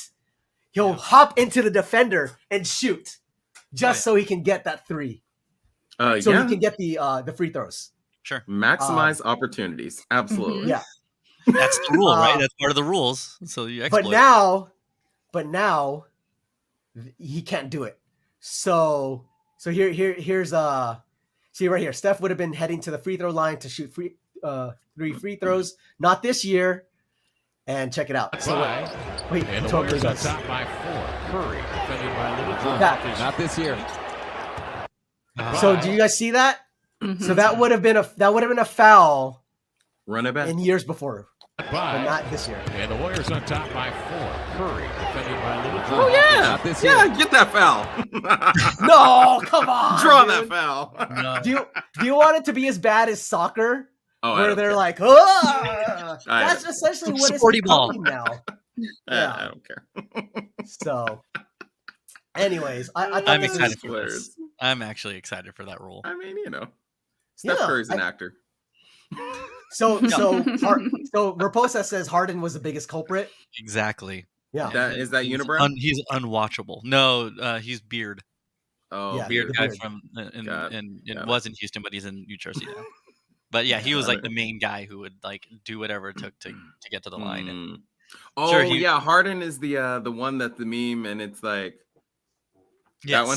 Yes, that guy. Yeah, exactly. Yes. So I mean, he was the king. Yeah, he was the king of doing that, and he scored a ton of points for it, but kind of made basketball unwatchable because of it. So now they changed it, and now we're going to see like. Yeah, who can actually play, right? Yeah, who can take an actual hit? Well, that's the thing is, I'm sure they will stop if they don't get. Here's a funny. Okay, so we have Raposas and Al. What's up, Al? Welcome. Al? So these two people I know are Warrior fans, and they're all both calling out Harden. But come on now. Of course, Steph does it quite a bit too. That's hilarious. That's funny. It's true. But anyways, I thought it was funny. But like I think it definitely changes things up, and I think they definitely need to change things. And yeah, see, I'm curious how it'll play out. Agreed. Yeah. Well. Oh man, here. Okay, calm down, Warrior fans. Calm down, you guys. All right? Calm down, everyone. Beef. You're right. Hey, no, but he makes a point. The example you showed didn't even get the whistle. Well, that's the point. That was the point. That's the point. Yeah, that's the point. Right. They changed the rule. Yeah. This year he's not gonna get called for that. Yeah. And that was yeah. Got it. So and that's why they're saying not this year. Yeah. Anyways. But that's the thing is it'll probably reduce the amount of times that they do that though now. Because if they're like it's like a toddler. They do what they can get away with. If you're getting the fouls and all that because you're, doing this and you're doing these flops and stuff, then yeah, I'm going to keep doing it because I'm getting the response I want. Right. But as soon as there's no payout for it, then why am I going to put myself at risk of getting injured? Because really that's what that is for no payout at all. Yep. Yeah. Yep. For sure. So anyways, I thought that was sports. Woo. All good. Okay, so let's move on. Here we go. Here's another Dubs fan. Calm down, Dub fans. Calm down. There's a lot of them. There's a lot of them here. I used to live in the Bay Area, and I met Steph Curry's shot coach. And wow. Yeah, he used to give me tickets to the game, so I got to see quite a few. But it was really funny because I also met Steve Kerr, and he was very nice to me. But we the last game I went to before I moved, we got tickets. My friend gave us tickets, and we got access to the family area. And I was leaving, and Steph's coach was like, "Hey, go make sure you say bye to Steve over there before you leave." And then Bruce was like, "Steve, look who's here." He had already met me before, and Steve Kerr looks and goes, "Oh, Camille." But he was around all these tall dudes, and they all turned and was like, "Oh, who is Steve saying hi to?" They turned and then looked down. Nice. You're like, "Hi, everybody." I know. Right here. Hello. Hi. That must be hilarious because it was really funny. Yeah, they literally was like, "Oh." It's left, right. Wait, what is it? Oh, down. There's sound coming from somewhere. That's hilarious. Oh, too funny. All right. Yeah, I'll watch and learn. He says that's my everyday. He's referring to his height. Yeah, he's a little short. Okay. Yeah. All right. Okay. So next up, so I thought this was interesting. I don't know if you guys got to see it, but there's a lot of people up in arms. I haven't seen it yet. Oh, but I can't wait either. I can't wait. I know. So excited. So okay, so there's been backlash against Netflix, and Dave Chappelle intensifies following premiere of The Closer, which was his last of the series of stand-up shows that he did for Netflix. I want to go download it before it gets pulled. Yeah. So okay, so Camille, did you get to watch this? I did. Okay. Without spoiling any jokes, what's the sense? No spoilers. So real quick, I because I watched it as well, and I'm curious what people's thoughts were. So yeah, Camille, go ahead. Tell me what you thought. Okay. And actually, let's lay it out first. So the big thing was, I think GLAAD. Yeah, here you go. GLAAD, the National Black Justice Coalition, and Dear White People executive producer are calling on the streamer to pull the special altogether for doubling down on transphobic sentiments expressed throughout his run on Netflix. That's all bad. Yeah, but it's interesting. I'll offer my take after, but I'm curious what you. So Camille, you saw it, and I'm curious what your take on it is. Okay, and if you saw his previous ones. I did, yeah. I had watched his previous ones too. I mean, I'm a stand-up comedian, so I always watch what he does because a lot of people call him the GOAT, right? And I have really appreciated his ability to captivate audiences for so long. And I initially watching this last special, I thought, wow, he really approached the Netflix development deal he got with this intention of treating the whole thing like a body of work. It was this was essentially like a callback to all of his previous ones, explaining his point of view, and then I started to really think, well, if I was a member of the trans community, how would I feel watching this? There's a lot of this argument he has about punching up and punching down, and that's a conversation in the comedy community. What is good comedy? What is ethical comedy even? Does that exist, Right. And so now I do want to go back and watch all of his specials and try to view it from the lens of being somebody in the LGBTQ community. And specifically, how would I feel if I was a trans person watching this? Would I feel attacked? Would my community feel something that is being attacked and I want to protect? So I don't know. I think I was looking at it from a very limited perspective initially.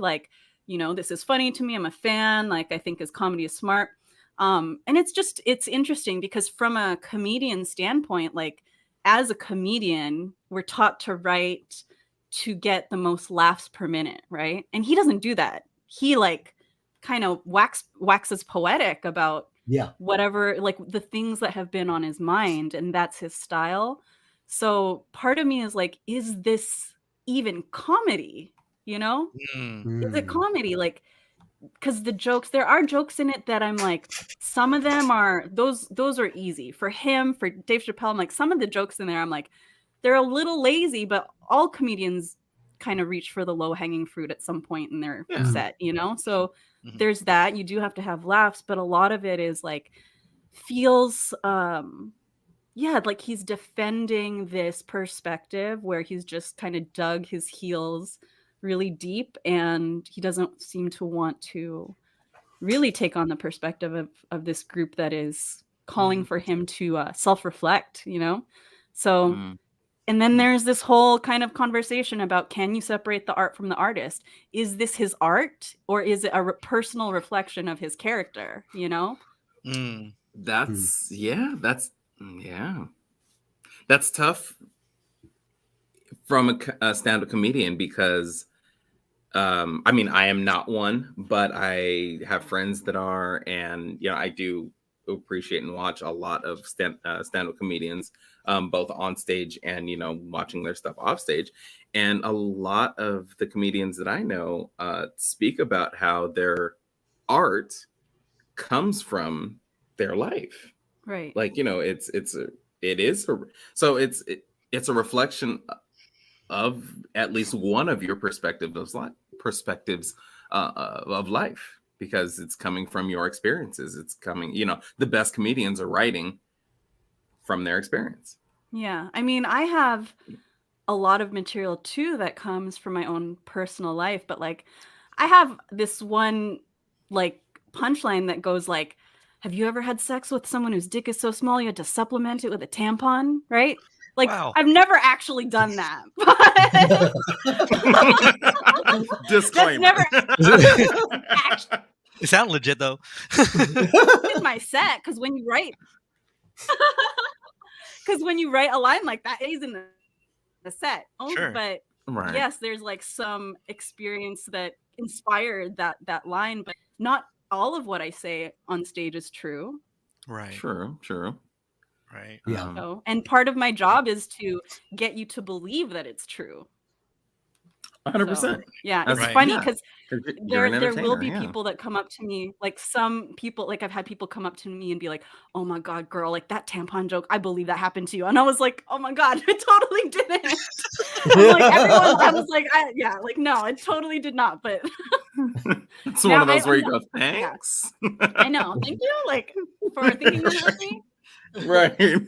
I guess I'm not like convincing, but you know, then it's Yeah. also like, are you defending? Then you're put in a position to like defend your art, which is part of what he talks about in the special. Like, yeah, I don't know. It's a tricky kind of place to debate, I guess, without, for me, not having that. Like I do want to go back. I want to go back and Yeah. rewatch all of the stuff in a different lens and see if I feel differently. Right. Mhm. Yeah, I haven't seen the special yet, but like it sounds like very much the similar arguments to what you hear from like Bill Burr or Kevin Hart about like, you know, PC culture, cancel culture, killing comedy and yeah, I mean, it's tough. It's tough because like on one hand you do have to balance the fact that yes, we have to recognize these voices of people who are not supported or feel not or you know, disenfranchised or whatever. Right. But at the same time, does that like eliminate the creativity of a comedian? And yeah, how do you balance that? What's the appropriate way, or should you balance that? This seems like this is going to be an ongoing debate for a long time, and the state of comedy is and I'm sure you're feeling this, Camille. It's in a weird place right now. It's in a really weird place.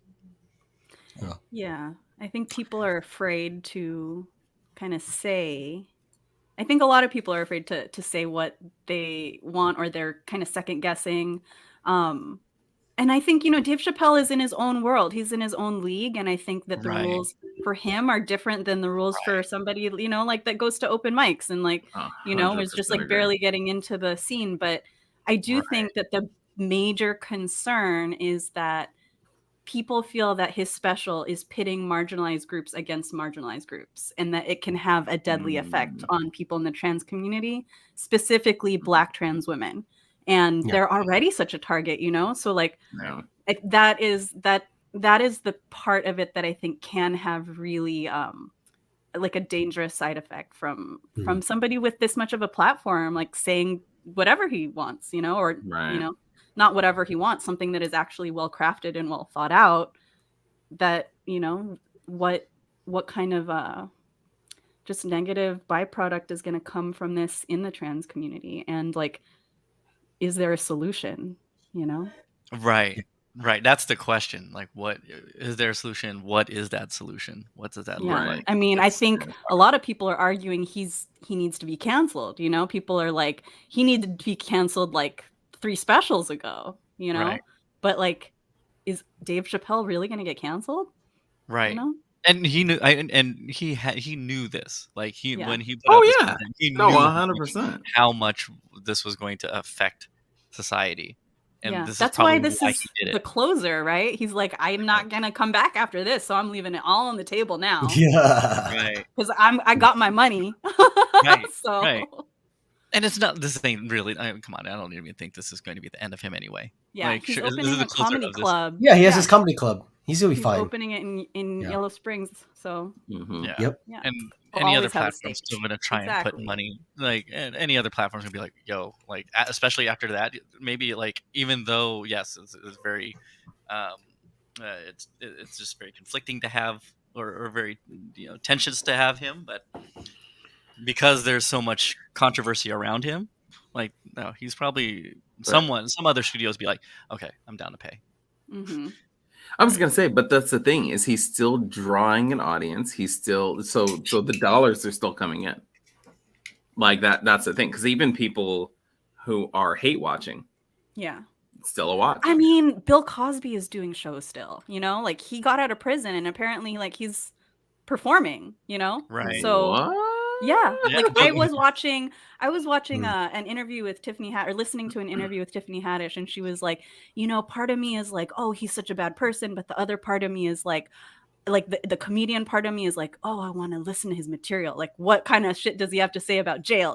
Like, so there's always gonna be an audience for people that are like diehard fans, and there are always gonna be people that are gonna be opposed to what he says. But yeah, like, I mean, in the stand-up comedy world, like I see terrible comedians all the time that like manage to have an audience. Right.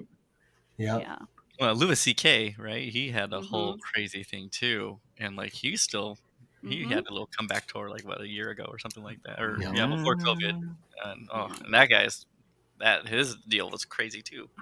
Yeah. But to your point, like if there's fans, they'll still have shows. Yeah.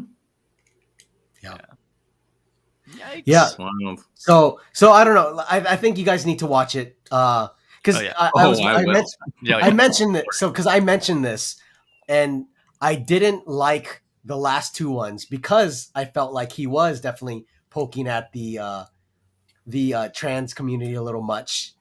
But then watching this, I took it as a little differently. Like for me personally, I felt like he was more highlighting on like, hey, how blacks, and I guess kind of like you're saying, it's kind of pitting two marginalized communities against each other. But definitely, I think he was almost doing like shock to expose something else, right? He's saying like, hey, this is how the LGBT community is being treated. This is how black people are being treated. And interesting. And that's how I took it personally from that. And when you said closer and mentioned how this kind of seems like it's a culmination of everything and him kind of like saying like really staying his stance on everything, I was like, oh, now I'm like, okay, I need to watch his stuff again and kind of, like you said, kind of see it through a different lens. But I still felt like his stuff was heartfelt because he talked about was it Daphne Coleman? So that's why I was confused. I'm like, what do you guys? He's not, it's tough. I think he was walking that fine line, right, between like trying to make a point of something, but then at the same time, like I guess what you're saying, punching down, right? Punching up and punching down. But for me, I read it a little differently, I guess, compared to other people. But I think I'm curious what other people's thoughts are, and definitely I think some people should give it a read or a watch, to kind of formulate their own opinions on it. Yeah, we'll watch and write a book report about it next week. Yeah, we can get more in depth in it next week for sure. So, yeah, and so for you, Camille, so you kind of mentioned your take on it.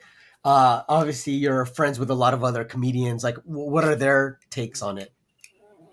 I'm seeing a lot of mixed things. Actually, I recently met a Filipino woman who had opened for him a few years ago when she was doing stand-up. She's no longer doing stand-up, but even she was like, I would think somebody who's open for somebody else as big as Dave would be like a fan, right? And like support them. But she was like, no, this is not okay. This is not okay for the trans community, Yeah.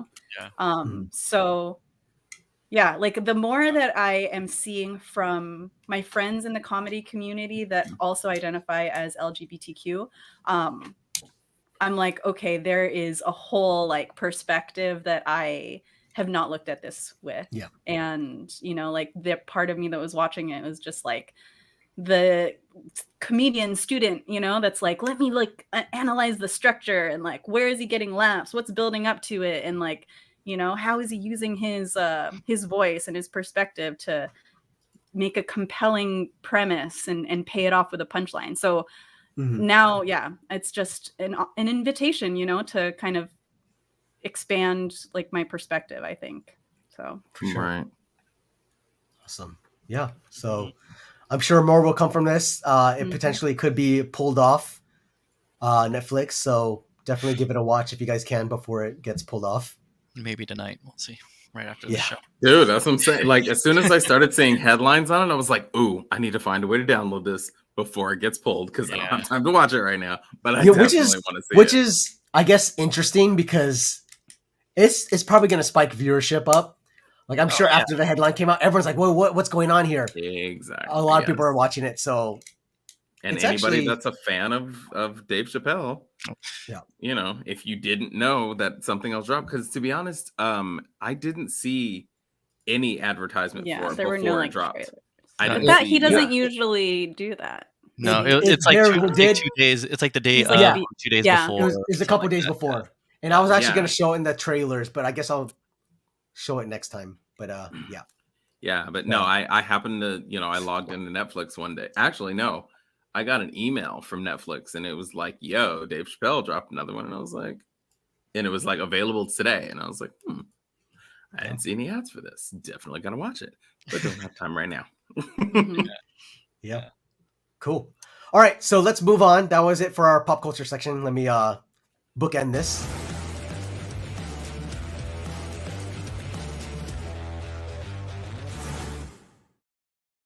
All right, so next every time it I love it. I've been looking for music and I found some music, but I haven't been able to. Don't change the music. You are keeping whatever. Please don't stop the music. So right now we got trailers. First up, we got Tick Tick Boom. From Lin-Manuel Miranda. All right, this is Caesar's Teasers. Oh, Caesar's Teasers. Yes, Caesar's Teasers. Well, does it again. So this is Tick Tick Boom. It's an adaptation of the autobiographical musical by Jonathan Larson, who revolutionized theater as the creator of Rent. That's crazy. Starring oh my god, Andrew Garfield. Andrew Garfield. And he looks kind of different. Really? Yeah, he doesn't look. I mean, his face kind of looked. I mean, obviously, you know, the Andrew Garfield, but there's something that looks different from like. My memory of him is like what The Social Network, Spider-Man, right? He looks a little different compared to those movies. Yeah, he's got money now. Oh yeah, I guess that makes sense. That does. Yeah. Oh yeah, people look a lot different with money. Okay. So next, oh, I butchered this one. Okay. Yes, I was gonna say that. Yeah, he's eating well. Yeah, right. Ribeyes or something. Right, exactly. No more McRibs. Yeah.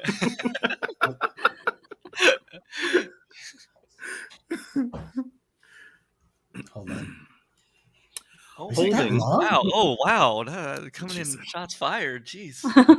Okay. Woo. So next up we have I guess a spin-off from Suicide Squad. I thought I was the one with the hot takes. Peacemaker. Alex.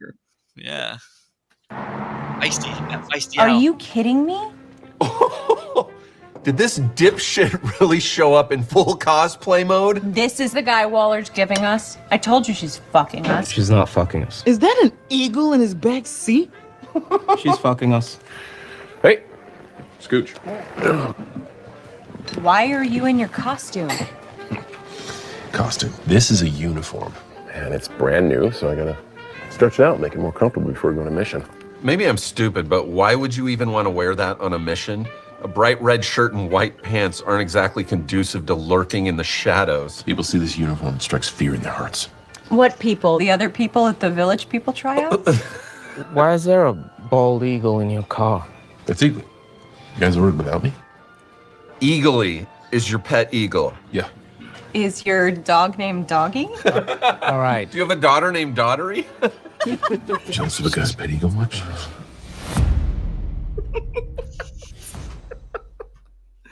Dang it! Now I have to watch it. So that was the. So I don't know if you guys saw this most recent Suicide Squad, but it was horrible. But the only highlight of it was Peacemaker. So props for him getting a little spin-off. Spin-off action there. John Cena. Good old John Cena's Cena. on fire right now. John Cena. He got all sorts of projects going on right now. God, man. Yep.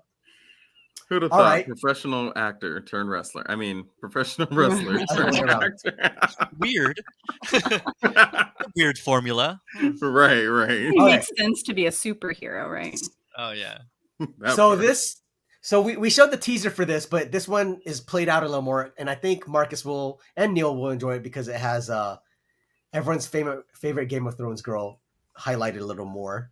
This is Army of Thieves, which is the quote-unquote prequel to Army of the Dead, I think. Yeah, the Dead. Yeah. Oh yes. Yes. Ready, set, and crack! Ludwig Dieter, safecracker extraordinaire. Ladies and gentlemen, your winner! We've been watching you. Yeah. I belong to a crew that executes international bank heists, and we want to recruit you. Why me? I am no criminal. The world's distracted. This window of opportunity isn't just our only chance, it's yours. My only chance for what? A life less ordinary. I'd like you to meet the team. Karina, our master hacker. Rolf, our getaway driver. And last but not least, our very own real-life action hero, Mr. Brad Cage. So, is it like in a movie film where each one of us has a different skill set and it's only working together that we can pull off that which needs the pulling off? Yes, it's exactly like that. We've assembled from various sources the locations of the 3 safes. The Rheingold, the Valkyrie, the Siegfried. All of them are under the ownership of infamous billionaire Balai Tanaka. Any questions? No. Yes, many. Hundreds. I did it! Maybe you catched her. Thank you very much. Go, go, go! Let's move! This is about becoming legends.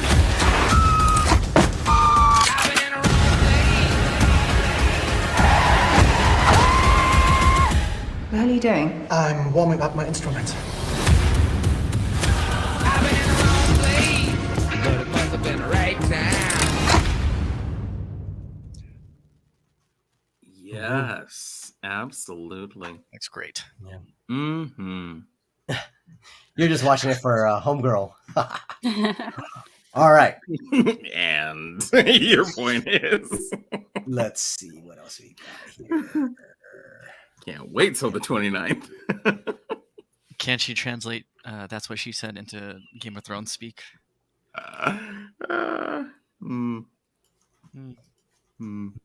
Violet. Did you guys see any of these trailers? I'm trying to see which ones are. Oh God, no, not this one. I didn't get to screen all of these. All right, here we'll do. No, Red Rocket. Oh, this one was interesting. Here you go. This one is called Red Rocket, A24. A24's cranking out some stuff. Yeah, Chris Laura. It's before Army of Dead, so there's no zombies. This is pre-zombies. Pre-dead. Right. Pre-dead. Here you go. This one is Red Rocket. You said you're never going to step a foot in Texas again. I know, this is unexpected. Oh, nothing with you is unexpected. Your last job is over 17 years ago. That's quite a gap. Well, you know, I've worked almost every day for the last 17 years. I moved back in with my wife last week. No, I'm calling the cops. 4, 9, Really? 8. We decided to make a run of I it. just need a place to crash for a couple of days. What's the big deal? Mikey, go fuck yourself. All right, look, I'm gonna be straight with you. I'm an adult film actor. Excuse me? So why are you back, Mr. Hollywood? Mikey, welcome back, dude. I'm on top of my game right now on like every single possible level. Physical stamina, my mind is sharp. I'm taking 5-HTP for serotonin in my brain. Yeah? Dude, with my skill and ability, there's no denying what I can do. The universe is on my side, bro. Before long, it'll be like we're still married. We are still married. I'm doing this tonight. You're probably gonna start a fight. What's your name? Everybody calls me Strawberry. You're like an extraterrestrial around here. And fuck with me. Not. I loved you. Where were you? This cute little town called None of Your Fucking Business, Texas. Hope you had a good fucking time. Now it's time to leave. I think it's cool. You just said, fuck it. I'm gonna get paid for doing the thing I love most. And as long as you're not hurting anybody, you do you, man.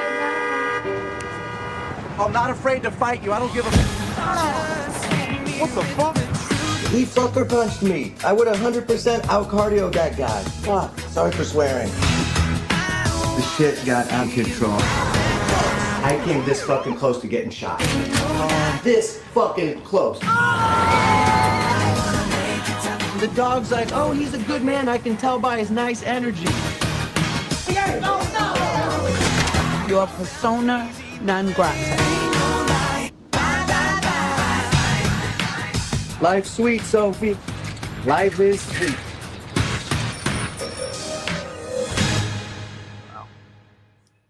That is not what I thought that was going to be about based on the title. Get your mind out of the gutter. No, I was thinking like superhero. Oh, Red Rocket. Red Rocket. I'm like, okay, cool. Yeah, another superhero movie. I wasn't expecting NSYNC in the trailer either. I was like, oh my gosh, I haven't heard this That was song in great. so long. It was great.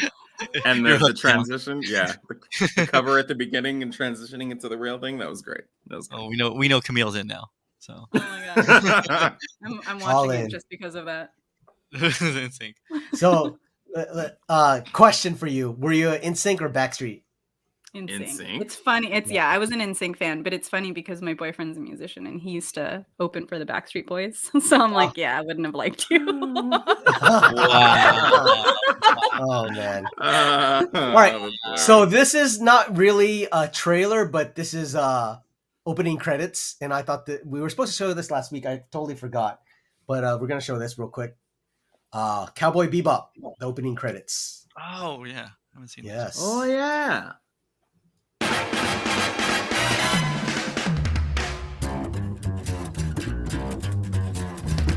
I think it's time to blow this scene. Get everybody in the stuff together. Okay, 3, 2, 1, let's jam.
Very nice. All right. So I'm Remember not. what? So I'm not I've never seen the anime. But Who in the chat has seen the original and let us know if you're excited for this live action version. Neil, you've seen it, yeah? I'm down. Yeah. No, I was kind of curious as to how they were going to pull off a live action version of the anime, and like I think they did a good job. I didn't realize that they were going to go like there's a little bit of like a Robert Rodriguez, Quentin Tarantino vibe to it. So like I didn't expect that at all, and I was just going to think it's going to be some crappy like recreation of the anime, but like I now that they're going to have that tone to it. And the intro actually it does a pretty good job of mimicking what was going on with the anime too. So they did a good job. I think a lot of people are going to be excited for it. I'm down for it for sure. Nice. Yeah, it stays true to the opening credits of the anime. Yeah, for the most Quasi part. Mandisco. What up? What up, Quasi? Shout out Quasi Mandisco. Hold on. Sorry, you just missed the Army of Thieves trailer. Quasi Mandisco. Oh, yes. Natalie Emmanuel fan. Yes. I forgot. We enjoyed it for you though. Yeah, very much so. Yeah, he can enjoy it himself too. While later. Okay. Oh, well. Sorry. All right. Okay. I'm sorry. I didn't even think about it that way. But okay. Okay. Here we go. So next up, we got this one just popped up. I haven't seen this yet, so I'm curious about this one. Okay. Or I haven't seen this trailer yet. What happened to Brittany Murphy? If you guys don't remember Brittany Murphy. Oh yeah. What happened to Brittany Murphy? She died. She died. Oh, yeah. snap. There you go. Was it right. A while ago? Actress Brittany Murphy has died Media at the and age of paparazzi 32. surrounded the home that she shared with her husband, Simon Monjack. Simon took her away. He made sure no one could get to her. Hi, my name is Brittany Murphy, and I go to Herbert Hoover Middle School. Brittany was so wonderful. There was nobody else like her. There was kind of a sweet, childish, lost quality that she had that just breaks your heart. She was successful immediately. You cannot be a teen girl and not love Britney. In 8 Mile, Clueless. These are movies that will stand the test of time. Brittany Murphy was super cute, but in Hollywood, you have to be Gwyneth Paltrow. She was not a typical pretty girl, and so many young women in Hollywood are pressured enormously. She had lost an inordinate amount of weight, and she was dressing totally differently. She said, that's what I've been told if I wanted to be considered as a leading lady. During a little dip she was having, he came along. And I think that's where her judgment was muddled, and she became prey. Simon said that he was the largest collector of Vermeer, dated Elle Macpherson and Madonna. He said that he had been dying from terminal brain cancer and that he had bought an experimental treatment derived from the fins of sharks. Wow. Every single word out of his mouth was a lie. We all were scared and freaked out. Like, who was this guy? Once they got married, they were holed up in that house 24/7. Nobody got close to her. Last one, guys. You start to think, well, okay, who gained from her dying? There were more unanswered questions after the autopsy came out than there were answered questions. People start thinking, there's more behind this. There's something else. Simon had all these secrets.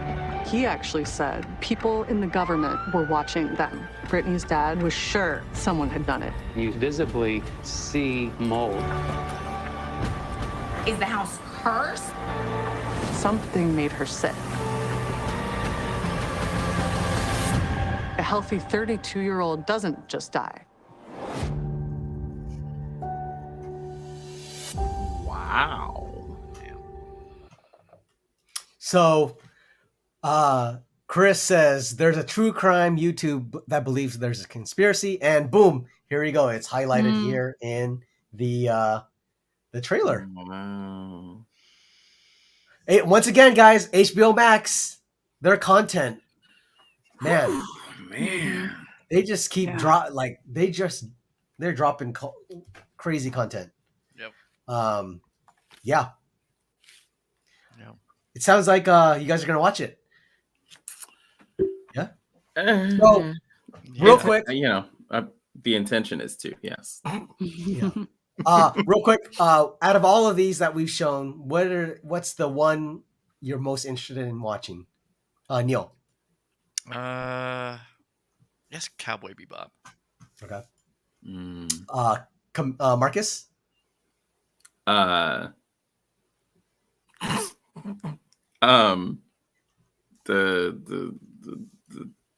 thieves one. Okay. And Camille. I'm gonna go with Cowboy Bebop because that one like looked the most visually interesting, and also like it's very rare that I'm like, ooh, a comic book movie. That looks cool. You're intrigued by it. All right. Awesome. Cool. Okay, so that's it for our trailers. I would show more, but we got to move on. Okay, so let's go. Neil, get some stuff queued up. I'm up. Okay. Ollie up. He's up. Hey. Whoa. Okay. So God. before we move on, I'm not. we got a couple announcements real quick. Next week, and every Thursday, we have our Shooting the Shit live stream podcast where we talk about pop culture, dating, and entertainment. It's every Thursday at 8:30 p.m. PDT. We have my co-host Neilsix, Chocolate Legs, and our special guest is Marissa, one of our favorite guests, Marissa. She'll be coming on next week, Nice. and we'll be shooting the shit. Hey. And then we've changed something for this Sunday. Instead, we're going to be doing our TSPN DJ discussion talk show. DJ Paul. Yeah, so we're going to be talking about, the upcoming DJ competitions and the past DJ competitions that have been going on. We got my co-host Neilsix, DJ Pone, and one special guest. That will be 8:30 p.m. on Sunday, October 10th. And so check this out right here. So that SIPnJAM, that won't be this the 10th anymore, but our next one will be on the 24th. So stay tuned for what the content on that will be. All right. Camille, is there anything you'd like to promote? Yeah. Let's see. So I do stand-up comedy. I have shows all around Southern California in the next few weeks. Nice. Shows in LA. I am doing one at Flappers in Burbank tomorrow, Santa Monica on Sunday, Orange County next week on Wednesday. If you're in San Diego, come to the Comedy Store in La Jolla on the 27th. I'm doing a show there. Yeah, I got a lot of shows coming up, so come out if you're into laughing. And if we don't remember these, where can we see these online? Yeah, you can find me on Instagram at the Camille Aragon, and if you'd like to sign up for my newsletter, because just in case Facebook shuts down again. Nice. You can sign up for my newsletter at healingwithcamille.com. And actually, you guys are so cool, and I would love to give everybody a gift here. So I did make a special page on my website for STS listeners. If you go to healingwithcamille.com/STS, you just need to enter your email address, and then you get a free meditation. You get access to my community healing events. I do 2 each month. So the next one is going to be on the 19th. And I'm giving away free 90-minute sessions with me through the end of October for in honor of Filipino American History Month. So in addition to being a stand-up comedian, I also do yoga and life coaching for spiritual creatives. So if you identify as somebody who is spiritual and creative and you're looking to harness your talent and your gifts and bring it out into the world, if you want to also tell dick jokes on stage, if you want to sing, all the things, if you want to do the thing. Yeah, hit me up. I am happy to support you in that journey. And like I said, because it's Filipino American History Month, I have a few more spots that are still available. So healingwithcamille.com/STS. Those spots are not just for Filipinos, though, right? No, they're for anyone. They're for anyone. I identify as an honorary Filipino, so You are. He basically is. Yeah. So I put her socials in the chat, so definitely please give her a follow on her Insta, TikTok, and healingwithcamille.com. Amazing. And /STS. Yeah, if you do the /STS, it'll take you right to that page. there you go. Where it'll give you gifts. Nice. Awesome. Let me put that real quick. Camille.com /STS, you said, right? Okay. Correct. Yeah. All right, love it. Okay, here we go. We'll put it in the chat for you guys. Boom, boom. Come on, everyone. Click, click, click away. Awesome. Check it out. Follow. Follow. Okay, so awesome. Well, yeah, you're a busy person, and we'll talk to you about that. Whoops. Yeah, I mean, flashback to your ass.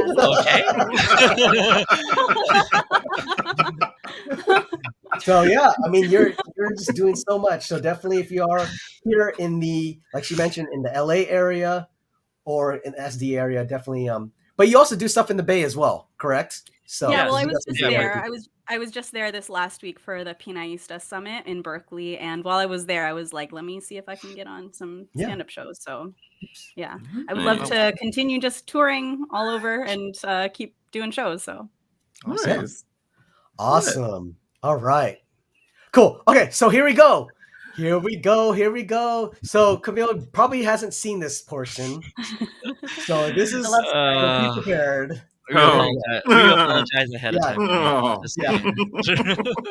You can press the exit button whenever you feel like.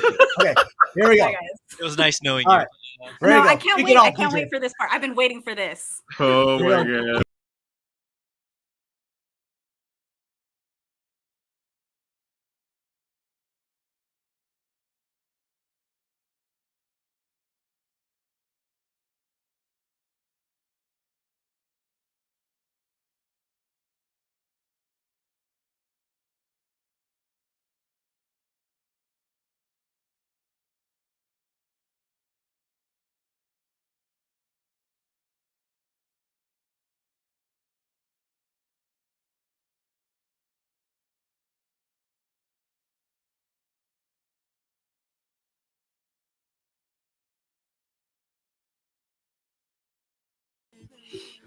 Welcome everyone to our segment we call 7 Minutes in Heaven with Marcus and our special guest Camille, where we talk about sex, dating, love, and everything in between.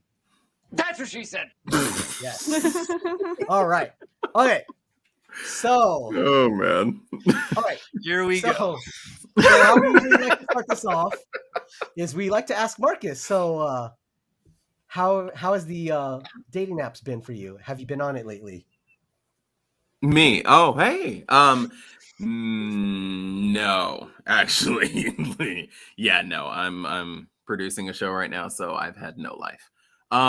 Still busy. Yeah.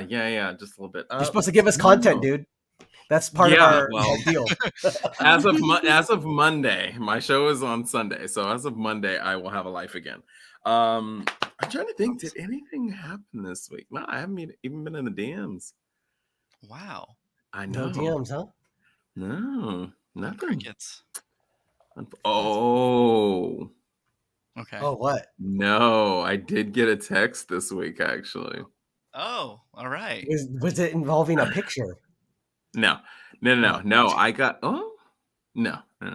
I got a text this week, which I haven't replied to yet, but I got a text from JW. Oh. Okay. So wait. Okay. So hold on. Yeah, Camille's like, oh my god, FOMO. Please tell me. Okay. So.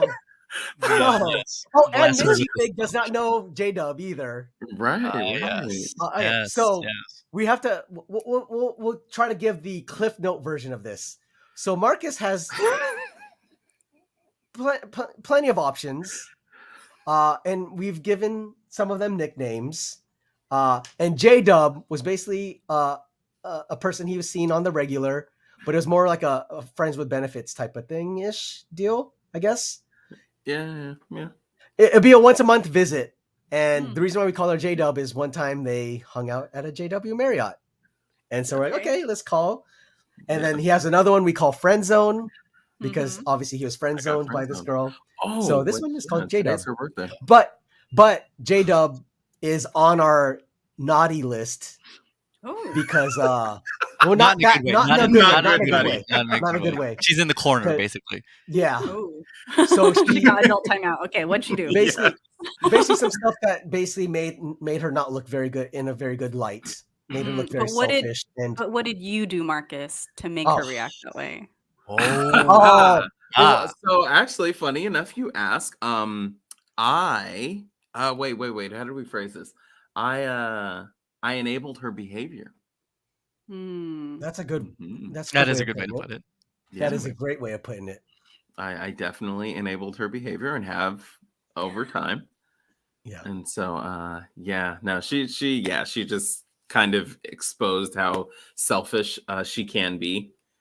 And so we had to take a break. In terms of time, right? So Time management. Yeah, it was time management. So I guess to not be in so much metaphor. So Jay Raposa basically says, yeah, he took her to a concert and she was super, like, ridiculously, absurdly tardy, and it just was a downhill thing from there. It was you're watching her, right?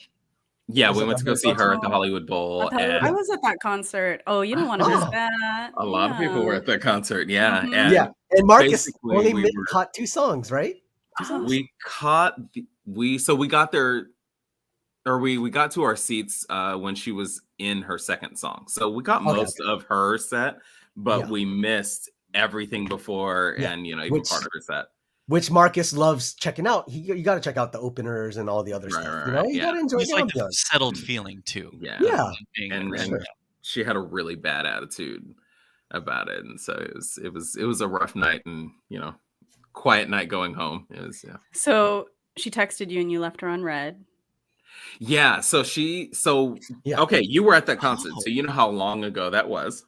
Right. He hasn't talked to her since. I haven't talked. Yeah, I have not talked to her since, and she just texted me. And what was the text? What does it say? Can we read it live? Can you read it live? I can actually. Yes, sir. And you're like, no, she doesn't. No, she doesn't. A lot of people. The funny thing is, when we tell people to be on the show, a lot of them don't invite their significant others to watch the show, because a lot of times during this segment we get personal, I guess. So it was a very simple text. There was a picture, but it wasn't a picture. It was just what do you call it? Memoji, I guess. Yeah. Emoji. Yeah. Right. So eggplant or the text says "love you!" ! And then the emoji was her, and it says hug time, and that's it. And were you saying Tuesday. I love you to each other? Okay, so we have a long history. Yeah. We used to work together. I know like all of her family. Like we're pretty well connected. I'll just put it that way. Like I know her mom, her brother, her sisters, like her dad. So yes, we had a pretty tight, pretty close friendship, you could say. Yeah. And so yes, love you is part of our language. Okay. Yeah. There's and if she meaning of that. If there's a double meaning, there has to be. Like I said, I'm sure. Yeah, because like I said, we haven't talked since August. That was August 13th. So Raposa says, send her a meme back of the red light, green light Squid Game doll. Oh, wow. Wow. I feel like it's good. I don't know what that means. Yeah, FOMO. That's just mean. Yeah, so yes, I eventually will respond, but also right now I just don't have time. So when you saw it though, so I'm curious because this will say a lot, I think. When you saw that text, were you like, oh, like rolling your eyes, or were you like, hey? I would say somewhere in the middle. I wasn't I wasn't like disgusted, but I was just like, oh, okay. Okay. Interesting. And, and I actually forgot about it until I was driving when she texted me. So opened it, saw it, and I was like, oh wow, okay. And then it was like a day and a half later, and I was like, oh crap, I didn't text her back. And I was like, oh well, I'll get to it when I get to it. Mm-hmm. And so Okay. Yeah. So we'll see. I might text her back sometime next week. We'll see. Okay. Let's see. Well, please get on those apps because we need some content. I'm just kidding. We need Yeah, this is me speaking. I'm just kidding. I will work on it. Yeah. This is your producer speaking. Okay. Right. So let's go to our special guest for today. Welcome. Hi. So so you did mention you have a boyfriend. How long have you been with your boyfriend? We've been dating a little bit more than together officially a little over 6 months now. Okay, 6 months. Congrats. Okay, Yeah, thank awesome. you. Okay, And this is a great time for that too. Yeah. Yeah, I mean, it just all worked out really well. We're both in our 30s, and it's like you know what you want at that point, and so we met and we kind of just seemed to get along with each other pretty quickly, and he moved in pretty fast too, so that was fun. Oh wow! Stacking up All now. right. Oh dang! Nice. Yeah. Wow. Oh, Yeah. okay. So those apps, they work. But what's funny is like I was on dating apps for like 7 years, right?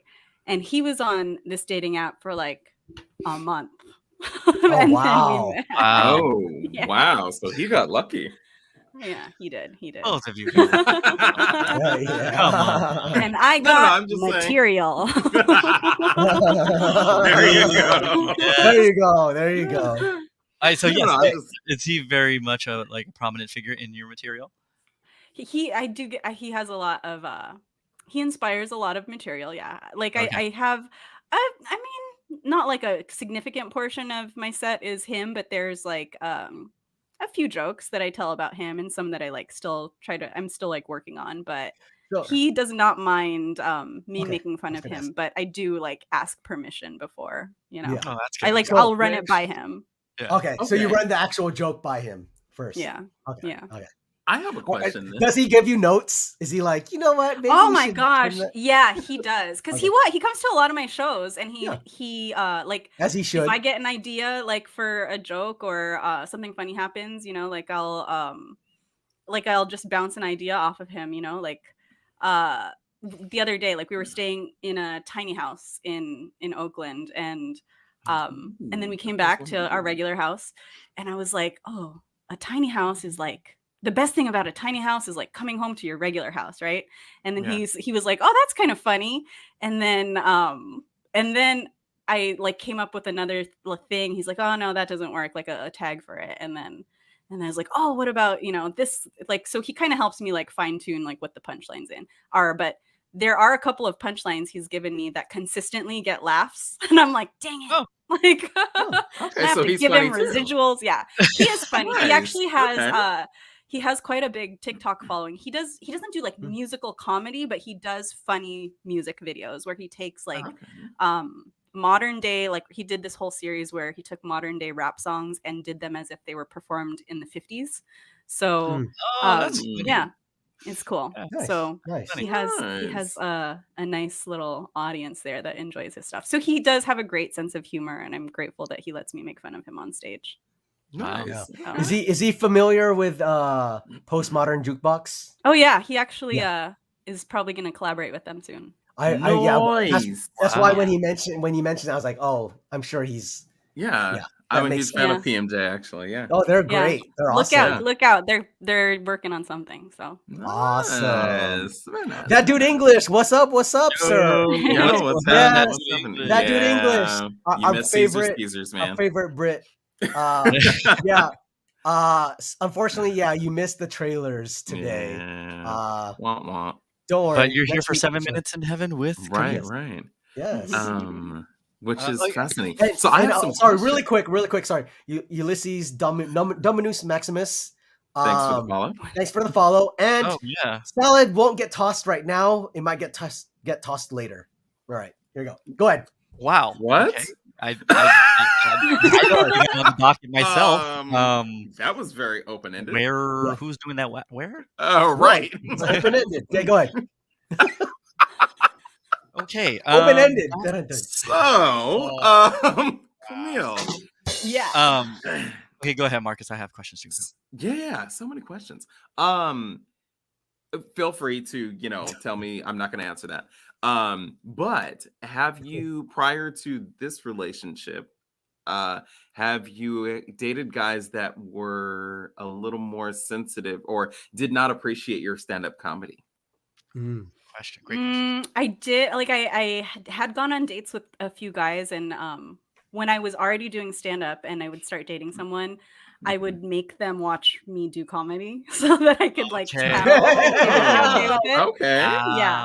So Were I was you like, sitting there like looking at them too? Were you like, I mean, I wasn't. No, I wasn't paying attention to them. I just like wanted to pay attention to their reaction, like when I got off stage. You know, like did they actually think I was funny? You know, got it. are they going to be sensitive about it? And I do remember like at least one guy was like, "Oh, I'm kind of a comic too." And I was like, "Oh, really?" Like he thinks, he's like, "Oh yeah, I like write jokes." And then I was like, "Okay, like sure you do, whatever." Right. He didn't write jokes. He had ideas for jokes. I was like, "You're not a comedian." Nice. So there's that. I was like, yeah, Okay. don't think that you like, I don't know. That was I was offended. I was like, you can't do this. Like clearly. Sure. Right. You can think all you want, but whatever. I would smoke you on stage. So yeah, there was that like stuff. I love it. Love the attitude. Love this. Yeah. But yeah, like I have gone on dates, like the dates that have not gone well, I have turned more than one of those stories into material. yeah, Yeah. Oh, Nice. Okay. Cool. Yeah. yeah. Mhm. All right. nice. Neil, you fair. had a question? No, that actually was my question. Is like, Oh. how do you feel about like people you're dating or your boyfriend watching you perform? Oh yeah. My boyfriend's watched my shows so many times that like when he laughs, I'm like, you're not even like that's not even authentic laugh. Unless it's something like new that I throw in. Like sometimes I do throw new material in there or stuff he hasn't heard before. And then I hear him laugh and I'm like, okay, that's a genuine laugh because I know that you haven't heard that before. Right. But if it's a joke I've said over and over again, I'm like, I have had to tell because he has a very loud, like pronounced laugh. And I'm like, you don't have to. He'll tape my sets. So like when he's taping it and laughing and I'm like, everybody knows you're there. Like everybody knows my boyfriend is laughing for me the loudest. Don't do that. Nice. He's your traveling laugh track. Yeah, I know. Yeah, there you go. So that dude English says, Lord, I would hate to be sitting in an audience and realize the joke is about me. Yeah, that would be brutal. Yeah. Well, he gives his approval if it's about him. I haven't, Yeah. I've never kind of done jokes So- about him. so- Is everything? Oh no! Oh, go ahead, Julius. I'm sorry, I was about to. Okay, so you've been doing stand-up for, I believe, a little over 2 years, correct? Mm-hmm. Okay. Yeah. So have you had other boyfriends within those 2 years? That are stand-up comedians? No. No. Sorry. How many boyfriends have you had, In the during last 2 those 2 years? Yeah. Oh, I wouldn't call them boyfriends. I would call them Or like you did. situationships. Yeah. Okay. Oh. So yeah. Yeah. Wow, So that's a new the term. situation, Is it? the Wow. situationship I had before my boyfriend, I definitely turned that into material too. It's a very healing Nice. process, Oh, like hell yeah. yeah, Yeah. like to take something that a lot of people can relate to, something like a heartbreak Of or course. feeling rejected, and then like you find the thing that you really didn't like about that person, and then you get to blast them. Yeah. So, Yes. but nobody, I mean, like, he doesn't know this guy that I used to date. He doesn't know that I'm telling this joke about him. And it's not like I'm So- using his name or anything. So, So Right. the other question was, okay, define situationship. a situationship is a situation where you're like involved with somebody, but you don't have a definition that you both agree on or have communicated openly about. So you're kind of entangled, but there's no real definition to what is going on, and people's expectations get blurred. Me and Got it. JW. Yeah. That's Yeah. a situationship. You're in a situationship, Marcus. Oh, Congratulations. absolutely. Yes. I guess. Yes. Definitely a situationship. God. It's not something to celebrate. It's usually something you want to I know. That's why I'm joking. That's why I'm joking. Though. That's why I was like, congratulations, I guess. It is what it is. You enjoyed it for the time So, being. Chat, Right? I mean, let us know how many situationships you've been in, or if you've been in any. All right. All right. How many situationships have you been in, Julius? Me? Wow. Me? I'm trying to think. All me? Moi? I'm trying to think. Ako? Let me think. Not too many, I don't think. It's always been defined, I think. Can I phone a friend? I'd like to phone Michelle. Oh no, she was straight up. She's like, no, we gotta like. She straight up told me like, hey, you're either in this or you're not. Right. And that's what I liked about her. She's like straightforward about it. Well, yeah, you already know her, Marcus. Okay, so yeah, that dude English, old girl from the concert from Marcus. Yes, exactly. Yeah, we're back to that one. It's a true situationship. Oh man. Okay, cool. That's awesome. Other question is, it's just so interesting, like hearing the side of, like what that dude English talking about. Like, I don't know how I'd feel being in a relationship with someone who's a stand-up comedian or putting your stuff out there. But then the funny thing is kind of like, we have this show and we talk about our relationship sometimes. We've talked about it and I've been open about it, but I don't get too personal about things and I don't like crack on her or anything like that. I don't think, right? Like, but no. I think our situation is a little different. But yeah, it's, but like, I think, like you said, and I'm sure you've done it a lot, is a lot of the dating apps and stuff like that have afforded you a lot of content. Oh yeah. Oh yeah. I mean, I think comedians' jobs are like to make things that are not funny into something that is funny. And so like that's the craft of creating humorous content is like, absolutely. Yeah. But I don't know. I mean, I think it is like the benefit of it is that we laugh a lot together. We enjoy watching comedy together. He like when I do have funny, like I'll just shoot the shit on with him all the time, just to like see what lands and like what gets a reaction and kind of just be kind of goofy. And he's like always laughing and we laugh. So, that's the plus side, I think, of like being in a relationship with a comedian. But he does have a really good sense of humor. So I got lucky. It helps though too, because he is, like you said, an artist. And I think an artist helping an artist, it kind of, you guys feed off of each other. So that's definitely a great, yeah. Also, there's kind of a mutual understanding there. Like one of my aspirations actually is to meet someone. So I work in television and film. And yeah, one of my aspirations is to meet someone that is also in the industry, because there's a level of understanding of time spent, dedication, as well as, the uncertainty appreciation for the art. Right. Yeah. Like I think that is a whole, like if I was dating an accountant with a stable job and I was like, I don't know what I'm gonna do next month, I think that would cause a lot of strain that you have more compassion for when you're in it or have been 100%. In it. So yeah. All right. So what's up? I was gonna have a great segue. That's what I was going to get into. Which app did we hit on? Yeah, wait, hold on. So real quick, sorry. That dude English says laughter is the best thing in a relationship. But yeah, so it's kind of segueing into that, the content that you get. So yeah, a couple questions. So which apps were you on? And then what app did you meet on? Okay. I was on Tinder. I used Coffee Meets Bagel. I used Hinge, and we met on Bumble. So I liked that. Yeah, I think that like we were just talking about that last week. Yeah, like I actually really enjoyed the communication that was forced by like the pandemic. Like most of the time before COVID, like I would meet guys online and we'd like text, and then there would be some like, invitation to go get coffee or a drink or something like that. And there wasn't usually like a video chat or a phone call. But with COVID, like people really started to adopt that as a practice before meeting up, because you're just being more cautious. And that was like a whole level of like weeding people out. I was like, you might be good at texting, but do I like your face while you talk?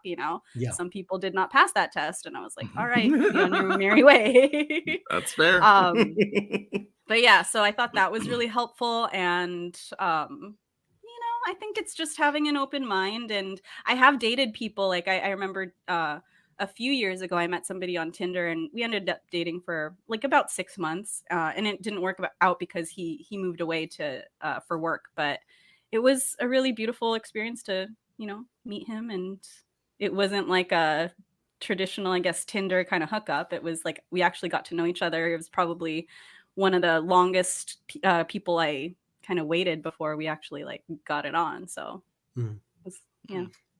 Got it on, or like... Yeah, Like you mean got it. just...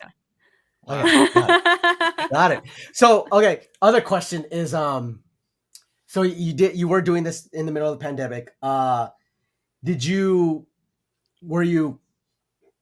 FaceTime or call before doing like in-person meetup and all that stuff? Yeah. Yeah. My boyfriend Fredo and I think we did like a phone call first, and then we did some FaceTime conversations, and yeah, like I was like, "Ooh, okay, I like his speaking voice. Like it's, I can deal with like listening to him speak and having conversations with him for long periods of time." And then and then I was very attracted to him. He had very good positive energy, and then we just kind of, how people fall in love after that.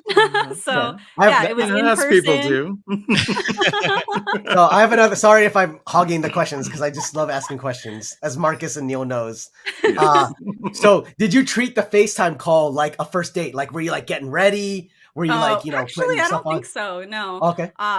Yeah, I think I was just like, I'm not gonna put effort into like doing a FaceTime conversation with a stranger, like I was like, if I meet you in person, then I'll put effort into it. So I was very like, this is me, like literally this is me at home. Like I feel like that would be deceptive to like do a full face of glam and then be like, hi, while I sit on my sofa all day, Nice. For sure. Now, because you're a comedian, did you like have jokes, or were you like making it a point to like tell a joke to see where their humor is at, like when you're first when you're first dating with other folks, and then obviously with your boyfriend now? Like I think so. I think that like I'll kind of I think that is just how I communicate with people when I'm getting to know them. Like if I see an opportunity to make a joke or some cheeky comment, like I'll usually take it unless I can sense that they're like gonna get really butthurt or whatever. But even then, sometimes it's kind of fun. So yeah. I mean, and sometimes I'll like just keep it to myself, because I remember one guy, I had FaceTimed with him. I thought he was kind of cute. And then he said, this was like before the vaccine came out, or like as it was coming out. And then he was like, I kind of want to like, we were talking about like, oh, like, what do you see for your future? This particular guy who's not my boyfriend, he was saying, before I get the vaccine, I really want to get my sperm frozen, and I was like, okay, he must have some kind of like genetic lottery he feels he's won. Okay. And then I met up with him in person and I was like, really? Like, but I didn't say it, I would have. That would have been good. Like, word? Like, just save your money. Just say, or just, adopt. Wow. Yes. Man, people, it's bizarre. Like, did he give you a rationale behind that, by the way? Yeah. Like, did he say like, because I am handsome, or because like I No, got special? I mean, he just said like, he wants to do it to preserve whatever. Yeah, to preserve his like genes or his DNA. He doesn't want to. The purity of his DNA. Wow, son. The purity of his mediocre DNA. Right? Whoa. Right. Wow. I love it. So going back real quick, so Raposa makes a great point. He says that's the first ever on this show, someone meeting on Bumble, because we've had quite a few people who've been on here they've maybe got hooked up or got together or with their significant others or their partners on Tinder, Hinge, Coffee Meets Bagel, but never has it been Bumble. And we've heard some people say it's unsuccessful because sucks. I guess the people they've encountered. Yeah. So Marcus, it sounds like it was unsuccessful for him, right? They felt like a lot of them felt like, it puts the ball in the women's court, but then a lot of times they weren't responding. Yeah, I mean, actually, go ahead. No, I'm sorry. Go ahead. No, you go ahead, please. Okay. I really think that your mindset is very important when you go into online dating. And it's funny because like my boyfriend and I will go out to places and people will be like, what did you guys do? Like, what did you use? And then they tell us like, oh, online dating sucks, blah, blah, blah, blah, blah. And we're both like, you have to have the right attitude. And then we like inadvertently end up coaching people on their online dating profiles. We'll be like, get rid of this picture. You need this kind of picture. You know, like, oh, your bio is a mess. We need to edit this immediately. You know. So I really do think like your mindset has a lot to do with it. And I knew that like I was gonna meet people that I was not gonna want to go on dates with again. And I was very intentional about just being very honest with them. Like I would only ghost somebody if I felt like they were going to have a bad reaction to like being broken up with, and you know, it's not like I was breaking up with them because we weren't like together, but if I felt like somebody was going to try to overstep boundaries, I would just kind of like block them and not talk to them anymore. But for the most part, if I met somebody who was a decent human being and it was just not like a good fit, I would text them immediately as soon as I got home to be like, hey, you know, thank you for spending that time with me today. I did not feel a romantic connection, and that's what I'm looking for. So I just wanted to be open and honest, and, you know, I wish you all the best. So I think that was just like the way that worked for me. And then when I did meet my boyfriend now, I was like, the first date, I was like, I like this one. I would, I would go on a ride with this one. Huh? What was that? was it at first sight? Like, I mean, it was pretty early. I think. Vibes? Yeah. Yeah, like it was definitely vibes. Like I'm a really sensitive person, you know, I identify as an empath, and I tune into people's energy, and I had already known like conversations went really smoothly, and I felt like engaged and entertained when I was talking to him. I felt heard, like he was a good listener, all those things. And then when I did meet him, like the last thing left was like, is there going to be a physical attraction in person? And then it was like, okay, the conversation is there, the intellectual connection is there. Like this guy is a good emotional, like he listens, and he's a good communicator. He seems emotionally in tune. And when I met up with him, I was like, dang, he's fine. Like I can't wait to get with that. Like, you know, so there was a lot of attraction there. And I think that was just, it was like the last piece of the puzzle, which I think was, it worked out in a good order for me because I was like not clouded by that. Yeah. Interesting. Yeah. And it was enforced. And we took our time too. So it was definitely, he tells people all the time, he's like, I didn't even know you were into me until like the fourth date, because I was like, let me see if he will actually, like, I didn't hold his hand. I didn't kiss him for like 4 or 5 dates. And dang. Yeah. Wow, that's fair. Wow. Yeah. And he really thought, Like, he really thought I was going to friend zone him. Because like I said, like within the first 5 minutes of sitting down to coffee with him, I was like, I need to have his babies. Like I knew like right away, I was like, I'm down with this.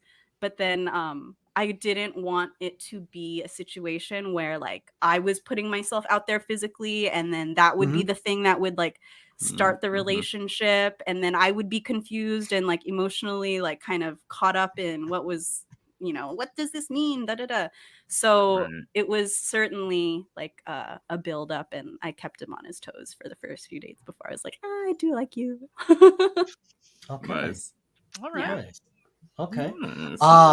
Couple other questions. So that dude English is a great one. Maybe you should add this onto your I know. I know. We were like, new business, dating app whisperer. Yeah. Hey, you know. Maybe we should have you look into Marcus's dating app, see what he needs to fix. I'm here for it. We'll do a free consult with him on another There episode. you go. There you go. I'm down. So the other question, or my question is, so his profile, what called out to you in his profile, and how was it laid out? Or did he need work on it a little bit? No, he didn't need work. Okay. He was very thoughtful about it. And even when he gives advice to other people, I'm like, you listen to him. He did things right. He had a photo of himself that was very like artistic. It wasn't like a actor headshot. It was like more like of an editorial kind of feel. So I was like, oh, he's artsy, like he's creative. Like I got that vibe from his first photo. And then All of his other photos were very tasteful. Like he didn't have any like gross bathroom selfies or, you know, those photos where like you're like pulling your shorts down at the gym. Don't do that. Don't do that. There you go. Take those off your profile. I don't know where that works. So rule number 1, everyone, for you in the chat, no gym pictures. Rule number you mean 2, don't be a fuckboy? Got it. Yeah, don't be a fuckboy. Pulling up your tank top and showing off something. Yeah. That kind of encompasses that. Yeah, so his photos were good. Like it gave me a good sense of his personality. And then his profile talked about what he did, you know, and like what his interests were. So things like where he had traveled, he had, and he still does do a lot of work with the government. So he works for like the State Department as a cultural ambassador and teaches music. And I was like, I had experience in the government. I was in the Peace Corps. I worked for the agency in DC. So I got to travel on the government dime too. And I was like, that's fun, right? You know? So we had those things in common. And then I was doing stand-up and he saw pictures of me doing stand-up in my profile. And he was like, that's dope. And he's a musician. And I was like, that, you know, like who doesn't love a musician, you know? So I think that, his profile definitely like got me interested. And that's what your profile is supposed to do. You're just supposed to, it's like your business card when you're dating, you know? Sure. It's just how to get people to see if they even want to get to know you more. And I do think you should be intentional about it. And I noticed too, like a lot of people write down at first, like, oh, I'm not looking for this. They're like, I don't want no like people that don't like, I don't know, hot dogs. Like, I don't want vegans. I don't want people that like whatever.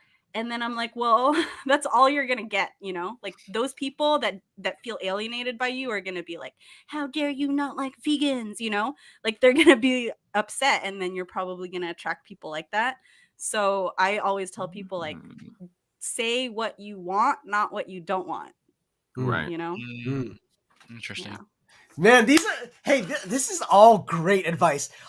All of you in the chat, no, I'm serious. Like all of you in the chat, write all of this stuff down because I think this is, I think for a lot of people it's straightforward, but maybe some people just don't know. Like I think you definitely, because it's interesting, you know, because we've had other women on the show, but they've never really kind of gone in depth as far as like, oh, what they didn't like on a profile. And I think it's interesting the things you've mentioned, things that were like turnoffs for you or whatever. The other question is leading into this, headshots.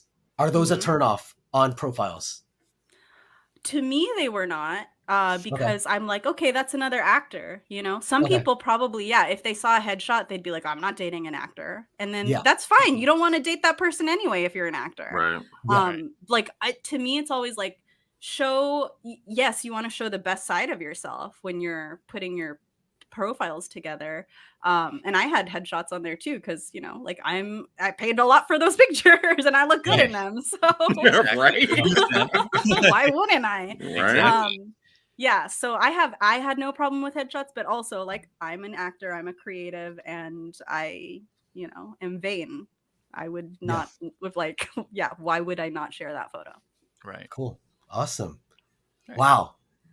I felt like I've learned so much. I'm like, I would like to be on a dating app, but I shouldn't be. Whoa. I'm just joking. No, but I'm just saying like, it's like, oh, I'd like to, you know, kind of see how it'd play out. But anyways, you could do like the Bumble friend version or whatever. Yeah. Where you just look for friends. Yeah. So funny you mentioned this because we do have a friend. We had someone on here who's basically friended people on there, or is like, or have made it intentional, like, oh, I'm looking for friends on here. I'm not looking for dating or whatever. So leading into that, Alvin Such a Nerd says, have you befriended any dates that didn't work out for you? No, I wasn't looking for friends, you know? Yeah. Right. I wasn't, that was not my intention for being on a dating app. I'm an introvert. I have plenty of close friends at this point, and I wasn't looking to like, if I did not like live in like, if I was not from here, if I was coming from out of town, I probably would be more inclined to be like, you might not be somebody that I would date, but maybe I'll keep you in my social circle if we both feel like we're not going to go in that direction. Like that would have to be a mutual thing. I wouldn't want to be friends with somebody who's trying to get with me and I'm like really not trying to get with them. But like I grew up here, like I have family here, I have friends here. Like I was not looking for like new friends. I was looking for a lover. Got it. That's fair. Very clear. Awesome. Any other questions for her, guys? Because I can keep asking. You go right ahead. No, go ahead. Go ahead. No, I mean, my question was really just about the uncomfortability of, dating someone or their level of uncomfortability. But I mean, it genuinely sounds like, you got a good one. Yeah. So So the question for you is, so you said 7 years. Was it constant or was it off and on? And were you at any point were you like ready to give up on it, or were you always like gung ho with it? No, I definitely had like my periods of being like, this is stupid. And I think I had to do a lot of work too around my own mindset, because I know these things, like the tips I'm giving you, because I was that person. I was the one that was like, I don't want this, I don't want that. And then I was like, why am I getting all these like shitty people? So I had to do my own work in order to kind of see what felt good about like how I wanted to present myself on these dating apps. But yeah, I think, again, it like just goes back to what your intention is and communicating clearly about that. What was your question though? It's late. You answered it. It's basically just you being on it for so long and sticking. Oh, right. Yeah, so there were definitely like kind of drought periods where I was like off of them, and then there were periods where like I would date somebody here and there for like a while, but not like ever turning into anything super serious.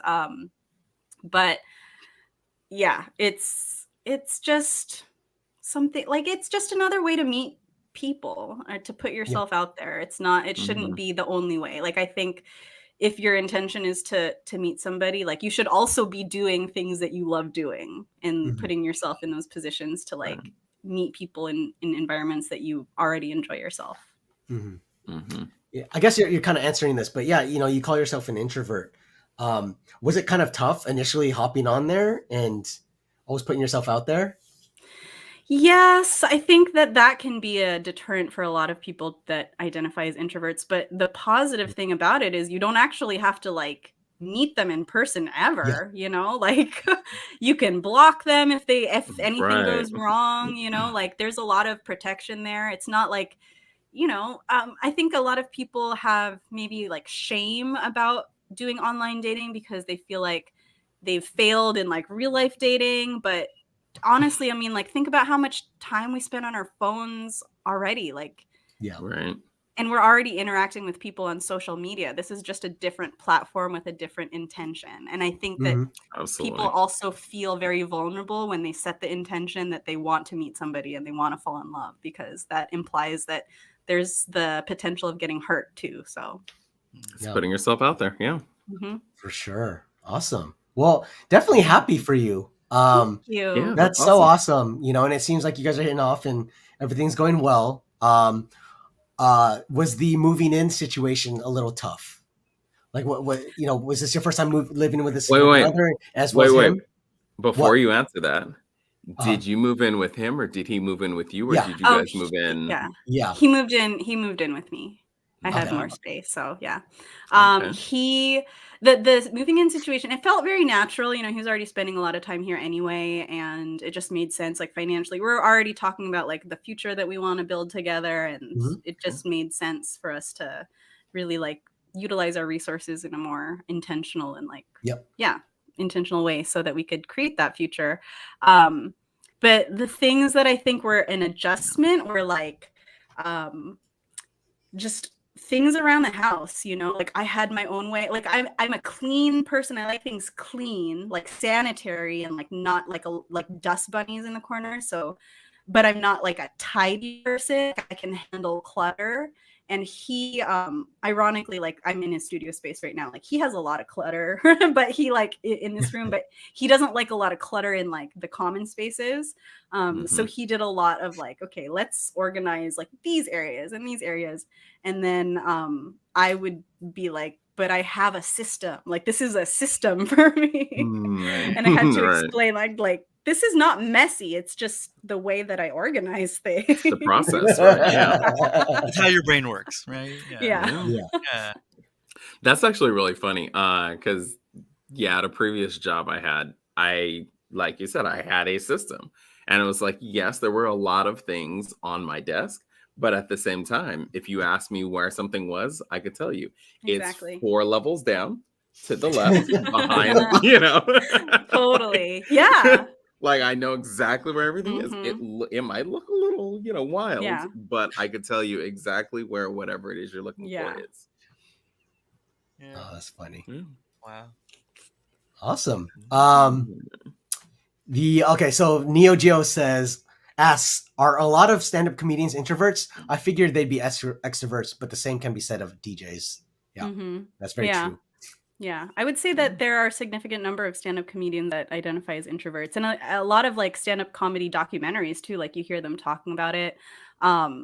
There's like, comedians are complicated people. They're a lot of comedians are very fucked up, and I wouldn't even be doing comedy if I hadn't lived through my own trauma. Sure. So yeah, I think comedians are not only just complicated, a lot of people do identify as introverts. And like, for me, I tend to keep a pretty small like social circle, but I'm very close to and very open with the people that I am close to. And then I don't do a lot of like socializing in big groups, because the satisfaction I get from that is usually more depleting than it is energizing.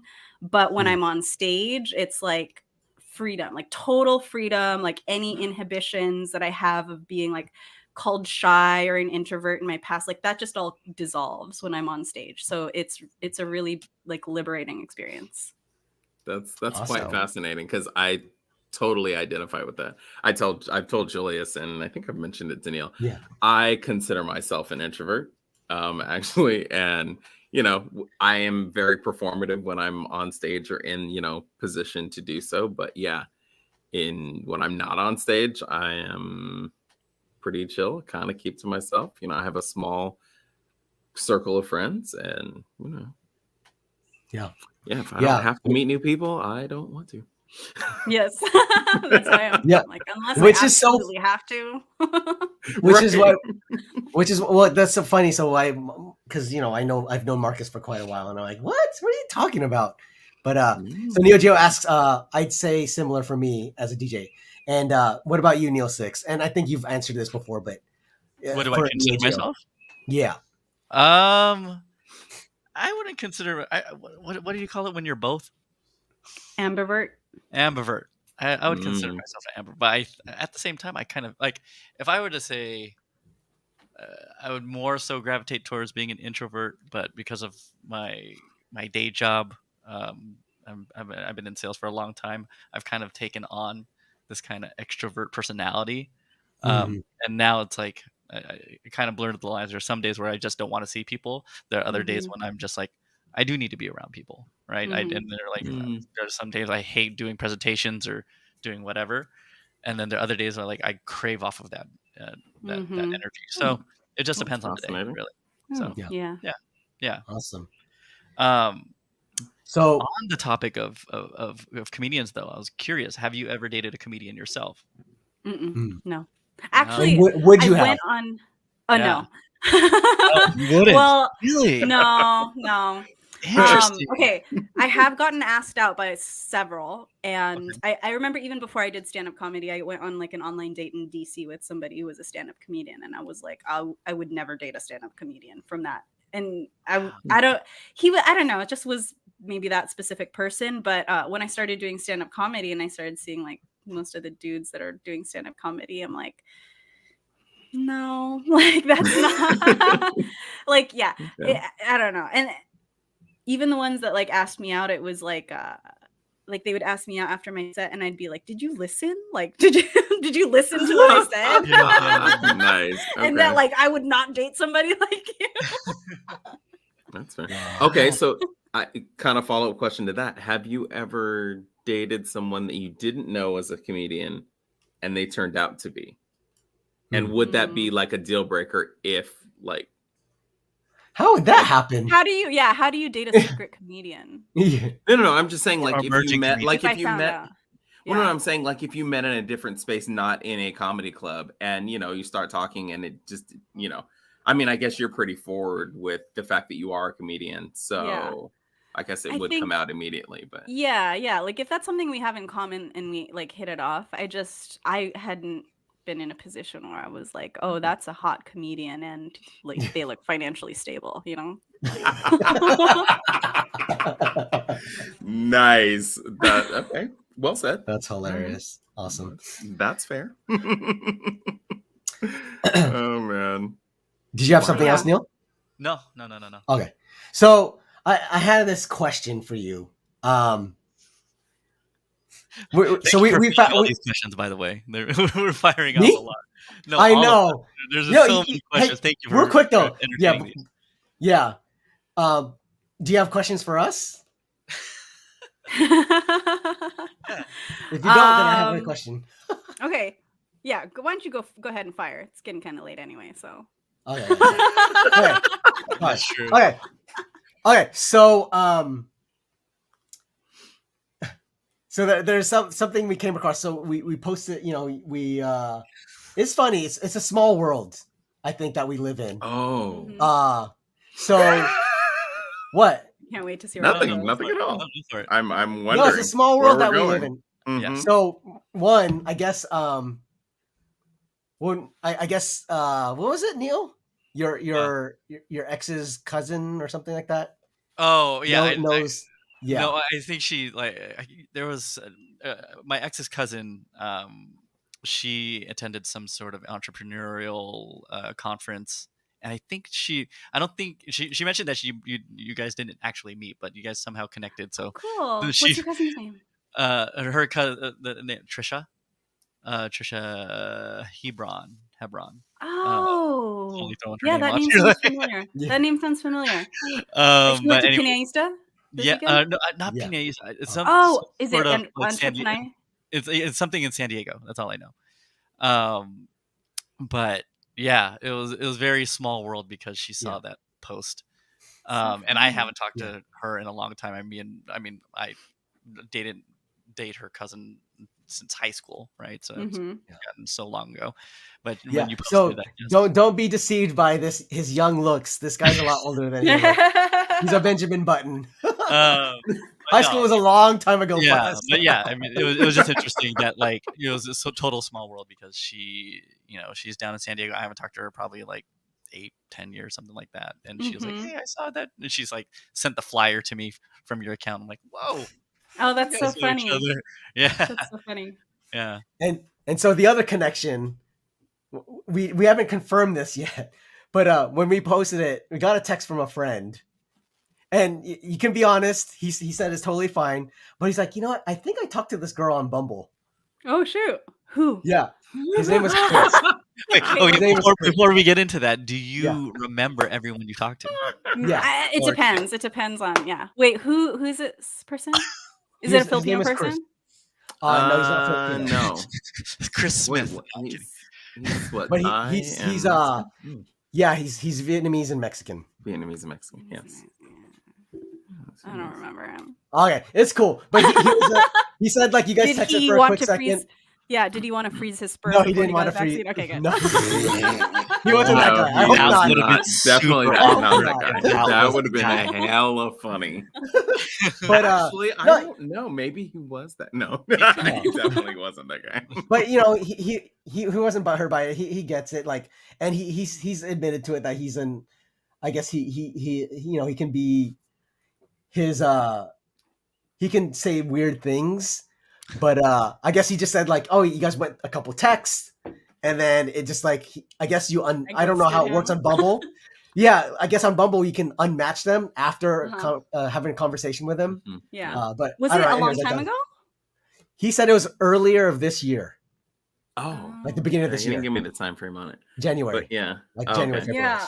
January, February. Oh, that's interesting. That is around the time that I met my boyfriend. Yeah, I met my boyfriend end of February. Okay. Yeah. So okay, yeah, I don't remember. He said you didn't get to the date part. You were just yeah. I was like, no worries. So I was wish him the best. Yeah, no worries. But I was just curious because like if you remembered, be like, oh, what did he do wrong and how he could fix it? You know what I mean? Like, yeah, I mean, honestly, or if it just wasn't a match. Yeah, it might have been too. Like, it could very well have been like I started talking to Fredo and then I deleted the app. You know? Yeah. Oh, that's true. That happens too. Yeah, I was about to ask that. Yeah. I mean, like when something like that happens, when you decide you want to get off the app because you meet somebody, you don't like go into all your matches and be like, sorry guys, I'm out. Found somebody better than sign it off. Right. You have a copy and paste exit message to them. Right. Yeah, you don't need to announce your departure. You know what? That's the app I'm gonna create. I'm gonna have an exit button, like an exit stage left button. And it just notifies all of your matches, like you're not being ghosted. I'm just out. Like, yeah, I am off the market. Right. And then you should, on the other side of it, right? You should have the app. If you break up, like, oh, back on the market.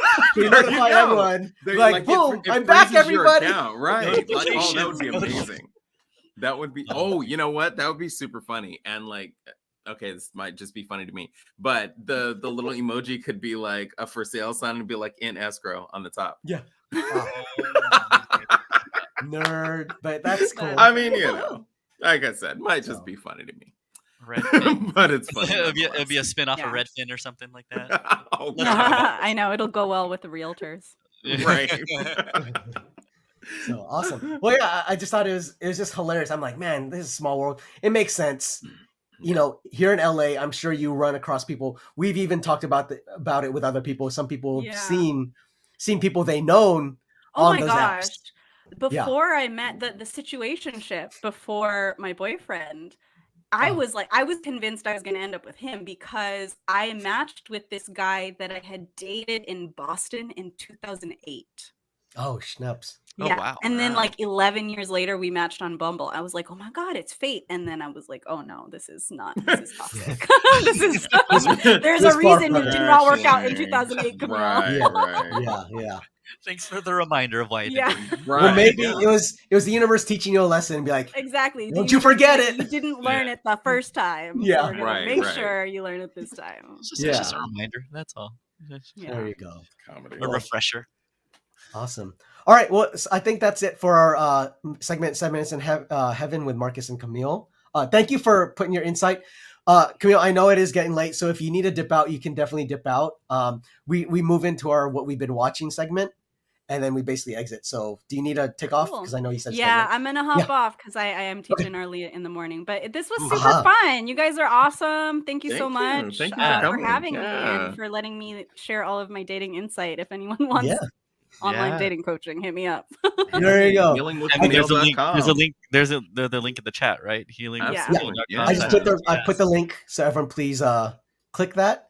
Yeah. And so have fun in your class tomorrow, and thank you so much. And like everyone said, please give her a follow, and we'd love to have you back on. So we'll hit you up. Awesome. Or maybe you might ghost us. Just kidding. It's only because I met somebody better. Hey. And that is how she leaves. Love it. All right. Bye, everyone. Good night. Thanks so much. Have a good night. Bye. That's hilarious. All right. Nice. Okay. Awesome. Well, I think we learned some stuff, right? So real quick to recap people. So for educational purposes. For educational purposes only. I know we didn't get too sexy here, but it's okay. So oops. Oh, you're clicking it. Marcus is clicking it. Okay.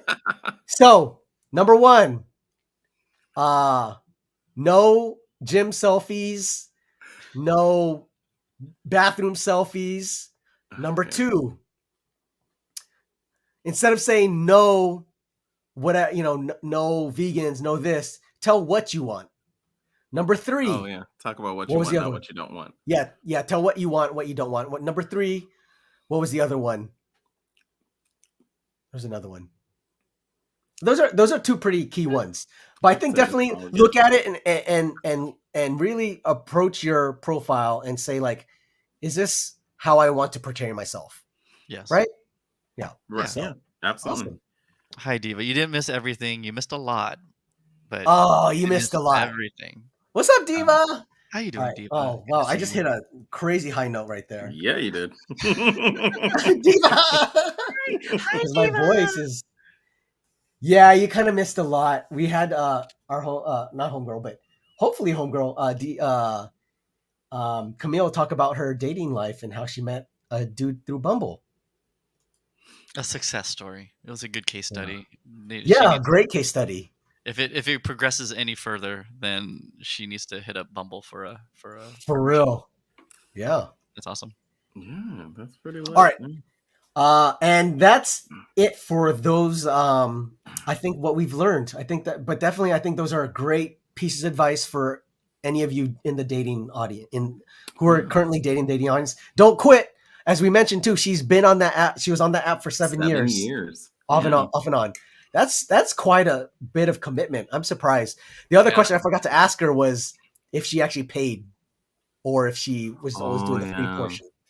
We'll ask her next time. Next time. We'll bring that up next Tune in next time. Definitely. 7 Minutes in Heaven. Yeah, Diva, 7 years she was on that app. It's crazy. Apps. Yeah. Shit. All of them. All of the above. Yeah, and I think Diva never had to deal with the dating apps either. So. Nah. Yeah. One of the lucky ones. If it takes me that long, I don't think I'd be single. You'd be single, ready to entangle. Hey, Oh, and today I learned about situationship. I never heard of that before. That's fascinating. I didn't. You really did. Not heard of that. Yeah. And we've determined. I know, Diva, you do not like her. Oh, you missed this. She missed it. Oh. So number one, Marcus realized he was in a situationship with J-Dub, and number two, J-Dub texted Marcus earlier this week. Whoa, what happened with Diva? No, she typed a period on accident. And so okay, got it. Yeah, our Streamlabs is a bit sensitive. Got it. I was gonna say, like, whoa. So don't worry, Diva. He did not respond to J-Dub. I have not responded. No. Oh, she did not apologize. She did not. No, actually, she did not. Tell the text real quick, just so. Yeah, it's a quick one. Okay, it's a quick text. Yeah. It's a quickie. Hey yo, quickie. Yeah, she texted me on Tuesday, and she was like, "Love you," and then she posted a memoji that said "hug time," and I was like, interesting. Yeah. And he has not responded. I have not responded. So. Good for you. Yeah, we'll see. Yeah. All right. Okay, so we're gonna move on to what we've been watching. You guys need to put your links, homies. Oh. Okay. All right, let me do what we've been watching. Oh, what have I been?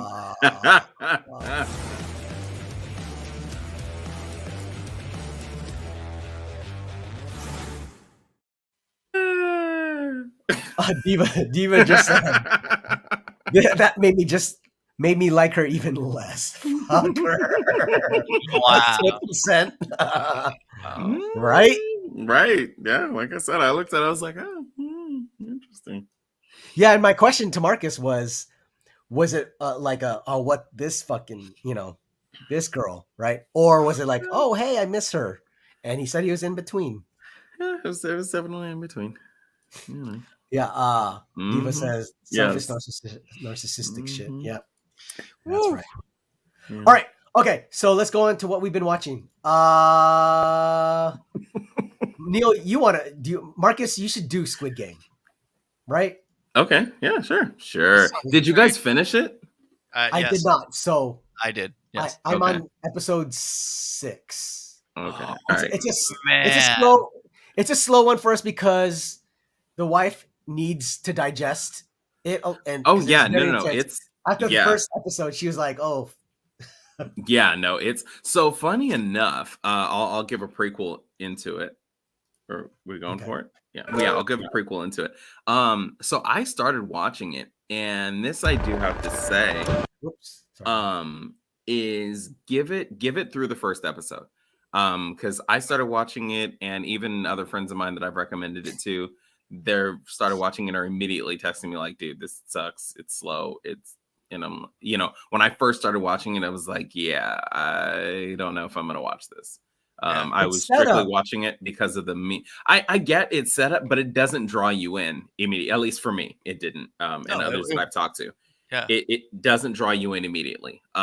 It was, I would say, it was the end of the first episode before I got drawn in. And these episodes are hour-long episodes, so like I said, I was watching it and I was like, this is slow, but I'll give it till the end of the first episode. If I'm hooked by then I'll keep going. And 8 hours later, 5 a.m, I stopped. Yeah. All right, here you go. Squid Game, Netflix. Here you go.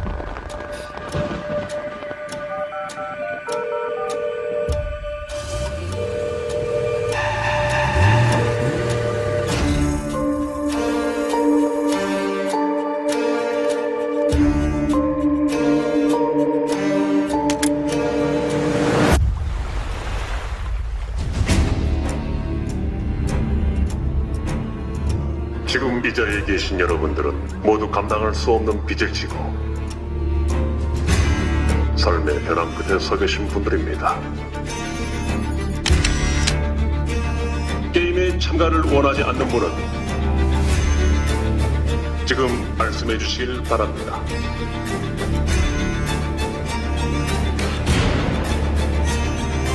무궁화 꽃이 피었습니다입니다.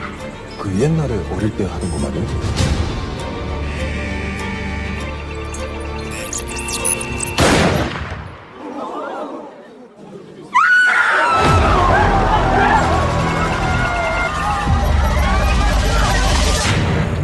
사람을 그렇게 죽여놓고 6개의 게임을 모두 이긴 분들께는 저에게 상금이 지급됩니다.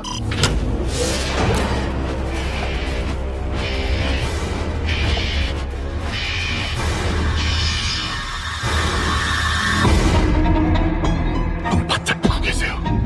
제일 센 중에부터 크게 살 길이. 애들 게임 규칙 단순해. 내가 무조건 이기게 해줄 테니까. 무슨 수로? 무슨 수를 써서도. 이러면 안 되는 거잖아! 우리끼리 이렇게 죽으면 안 되는 거잖아! 게임을 거부하는 참가자는 탈락으로 처리된다.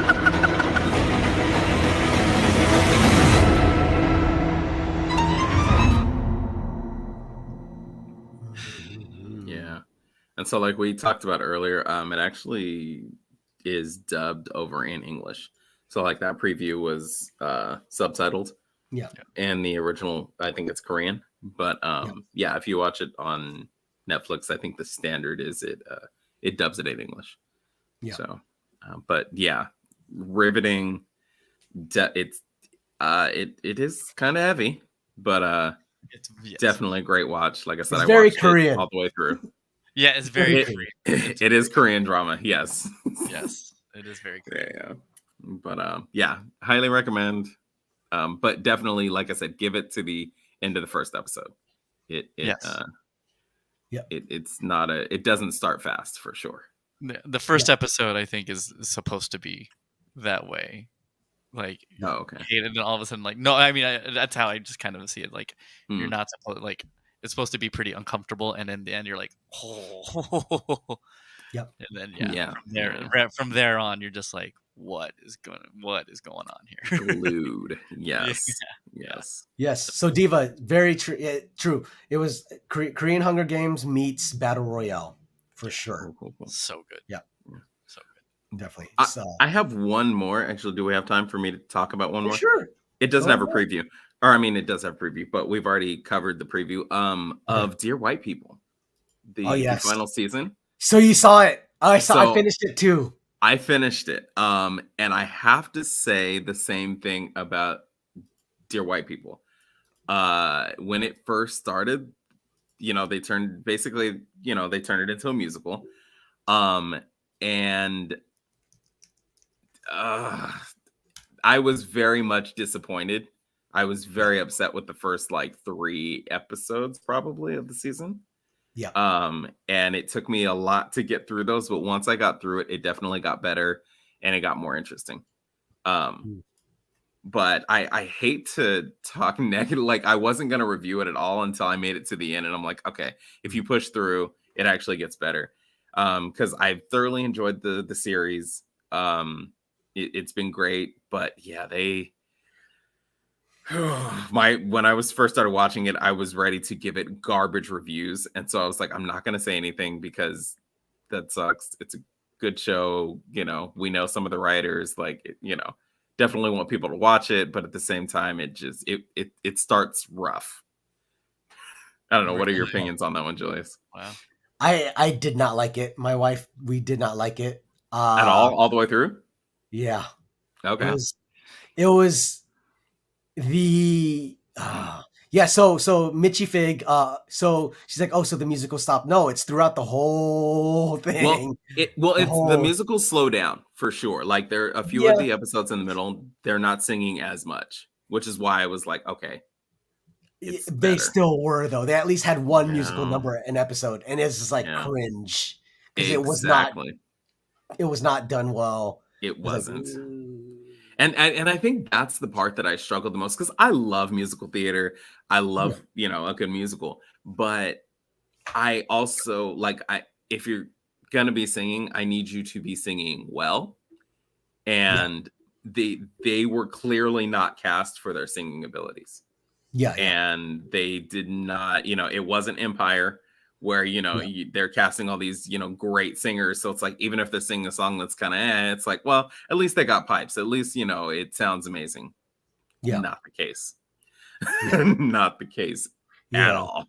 So, yeah. So for me, I think what I've been missing is like, I think the first 2 seasons were that quick-witted, snappy, talk. And I think that's just been lacking in the last 2 seasons. But we still wanted to watch it through because, we were loyal to the show and enjoyed the movie and enjoy the actors in it. I think they're great. And Sam White, she's beautiful. The actress. Yes. It's hard. You know what I mean? And I think it's like with a lot of shows, they run out of content or things to talk about. They kind of like drop it all off maybe in the first season because they're like, hey, we don't know if we're going to last another season or whatever. And then you just kind of run out of steam. And with that one, though, I think the concept, like the idea was good. But I think if they would have saved the musical for the end, then I think it would have been much better. Like the payoff, yes. Yeah. Because that wouldn't have been as bad. It would have been cringe still, but it wouldn't have been as bad. But for them to, every episode was... Yeah. it was pretty bad. Yeah. I have to say. I'm trying to remember if there was like any number I liked. I don't think any of them were like... There were a couple that I was like, okay, that wasn't horrible, but there were none that I was like, oh wow, that was great. Like, no, none. Yeah None. So but so Diva, definitely, and Mitchie, just watch it to support, because even though it wasn't great, like I think you guys still give them those viewing numbers, absolutely, because we make still them the representation. Yeah. I won't talk about it yet, but we are in the middle of because it just got released, was on my block. So I'm almost done. Okay. We'll talk about it next week. Okay, here you go. So Neil, you have Sex Education. Oh yeah. So. Oh yeah. I haven't. I mean, we've only just started season 1. I know they're on season 3 came out. But my wife and I just kind of started watching this one. And at first I was like, yeah. And like at the end of it, I'm like, yeah, this is good. Yeah. So, watch the trailer. All right. Here you go. Uh-oh.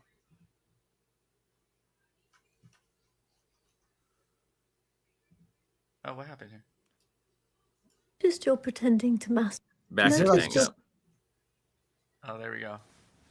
That's weird. I've noticed you're pretending to masturbate, and I was wondering if you wanted to talk about it. Yes. Oh, I wish my mom was a sex guru. So, why don't you start by telling me your earliest memory of your scrotum?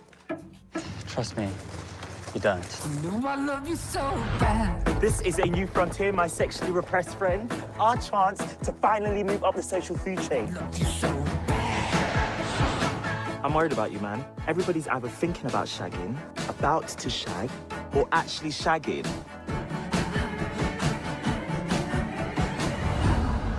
The students at this school need your help, and we need their money. I'll deal with the business end of things, and you can do the therapy. Therapy? Yeah, sex therapy. Like your mum. Sex therapist? This could be awesome. It could be popular. I might have a mild to moderate crush on me.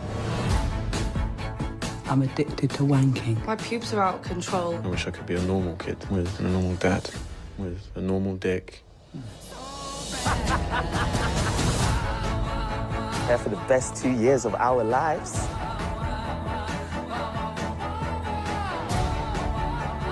Let me give you some condoms. Oh, thanks, Mom.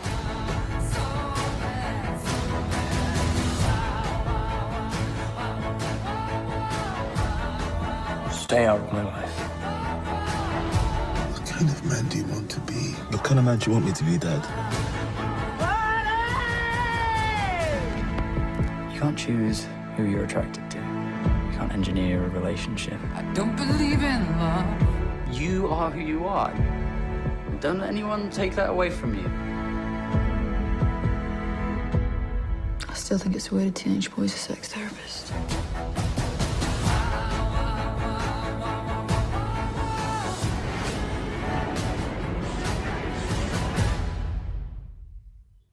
Yeah. Super fun. Yeah, it centers around the main character. His name's Otis. His mom is Gillian Anderson, and Gillian Anderson is a renowned sex therapist. And it's all about just following Otis and all his friends' journeys in high school and navigating sex and all that stuff. And because of his mom being a sex therapist, like it kind of rubs off on him, and he ends up like helping out, like creating a business of helping students talk about sex and all that type of stuff, and getting into some wild adventures. And yeah, it's just super funny. I thought it was just going to be like some like kind of cheeky high school show, and it's actually pretty deep. It has a lot of different like layers, as you can see from the trailer. So yeah, definitely check it out. Super fun. Awesome. Another actress that's in that is Hannah Hollingsworth, I think it is. Which one's that one? She is in Ted Lasso. She's the owner of the. Oh yeah. She yes, she's the team. she's the mom of. She's the mom of the black kid. Of the student for whatever the British student body president, whatever they call it, the head boy, the jock student. Yeah, the head boy. Yeah. He's like the scholar athlete guy, most popular dude, and the mom, and she's his mom. So, and she's great too. I'm curious how they're going to pull off Ted Lasso and like more sex education. So right, I'm only on. We're now in season 2. It's great. It's great. It only gets better. I can say that. Okay. I finished. Yeah, I finished season 3 already. Yeah. Oh, nice. It's good. It's a great show. Yeah. It is. Highly recommend that one. Yeah. Awesome. I actually learned a few things on there too. So yeah. Wait, some sex parts? Wow. Yeah, right. actually, yeah. There's some sex ed in. There's actually sex tips and interesting information. Tips. Oh. Wait, not just the tip. Oh. Hey yo. All right. I've basically just been watching a lot of the stuff we've had on our trailers. Right. So I can't re-watch or show them, but I guess did I talk about this yet? Reminiscence? I feel like we have. No, we showed the trailer, but I don't think I watched. It's the one with Hugh Jackman. Anyways, I saw it. Yeah. Okay. And it's directed, I think, by or is it written? I keep forgetting. Oh yeah, it's directed by Lisa Joy Nolan, who's the wife of Jonathan Nolan, who is Chris Nolan's brother. And they're also work on, Westworld. So it's very similar to all of those Chris Nolan films where it's like dealing with time and memories and all of this stuff. So it's like the same tropes that they always do. But for me, I love it. I gobble that stuff up. And I know this didn't get great reviews on Heyo.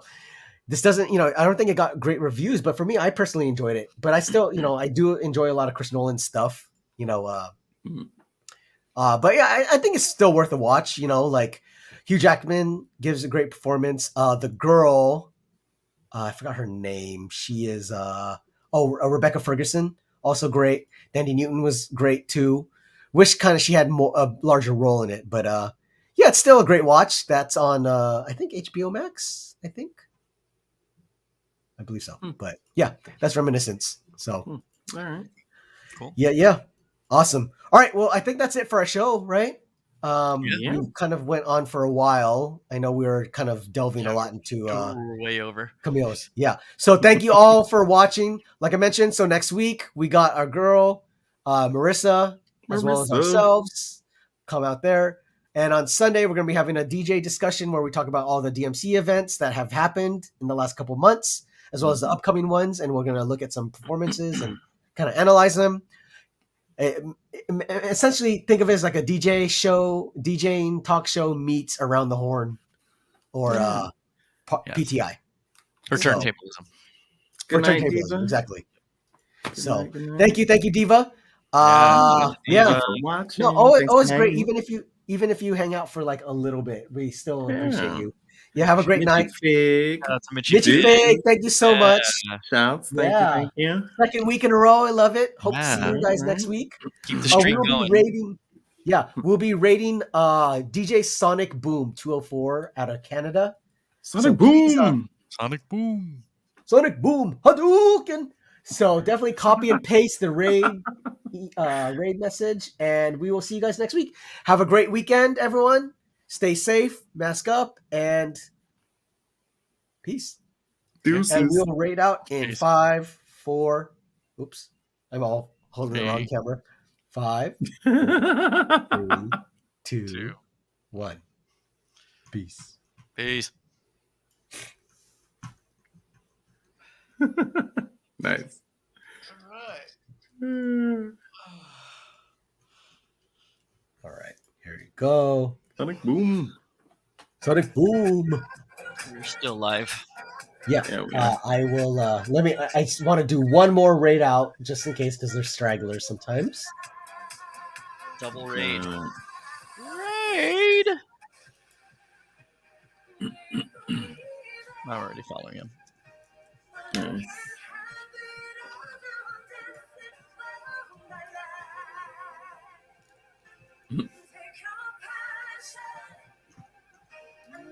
Mitchy Fig, thanks for the follow. Choco Legs, I see it. Thanks for the follow. Chocolate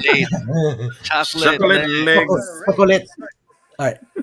Caesar Salad we're still live.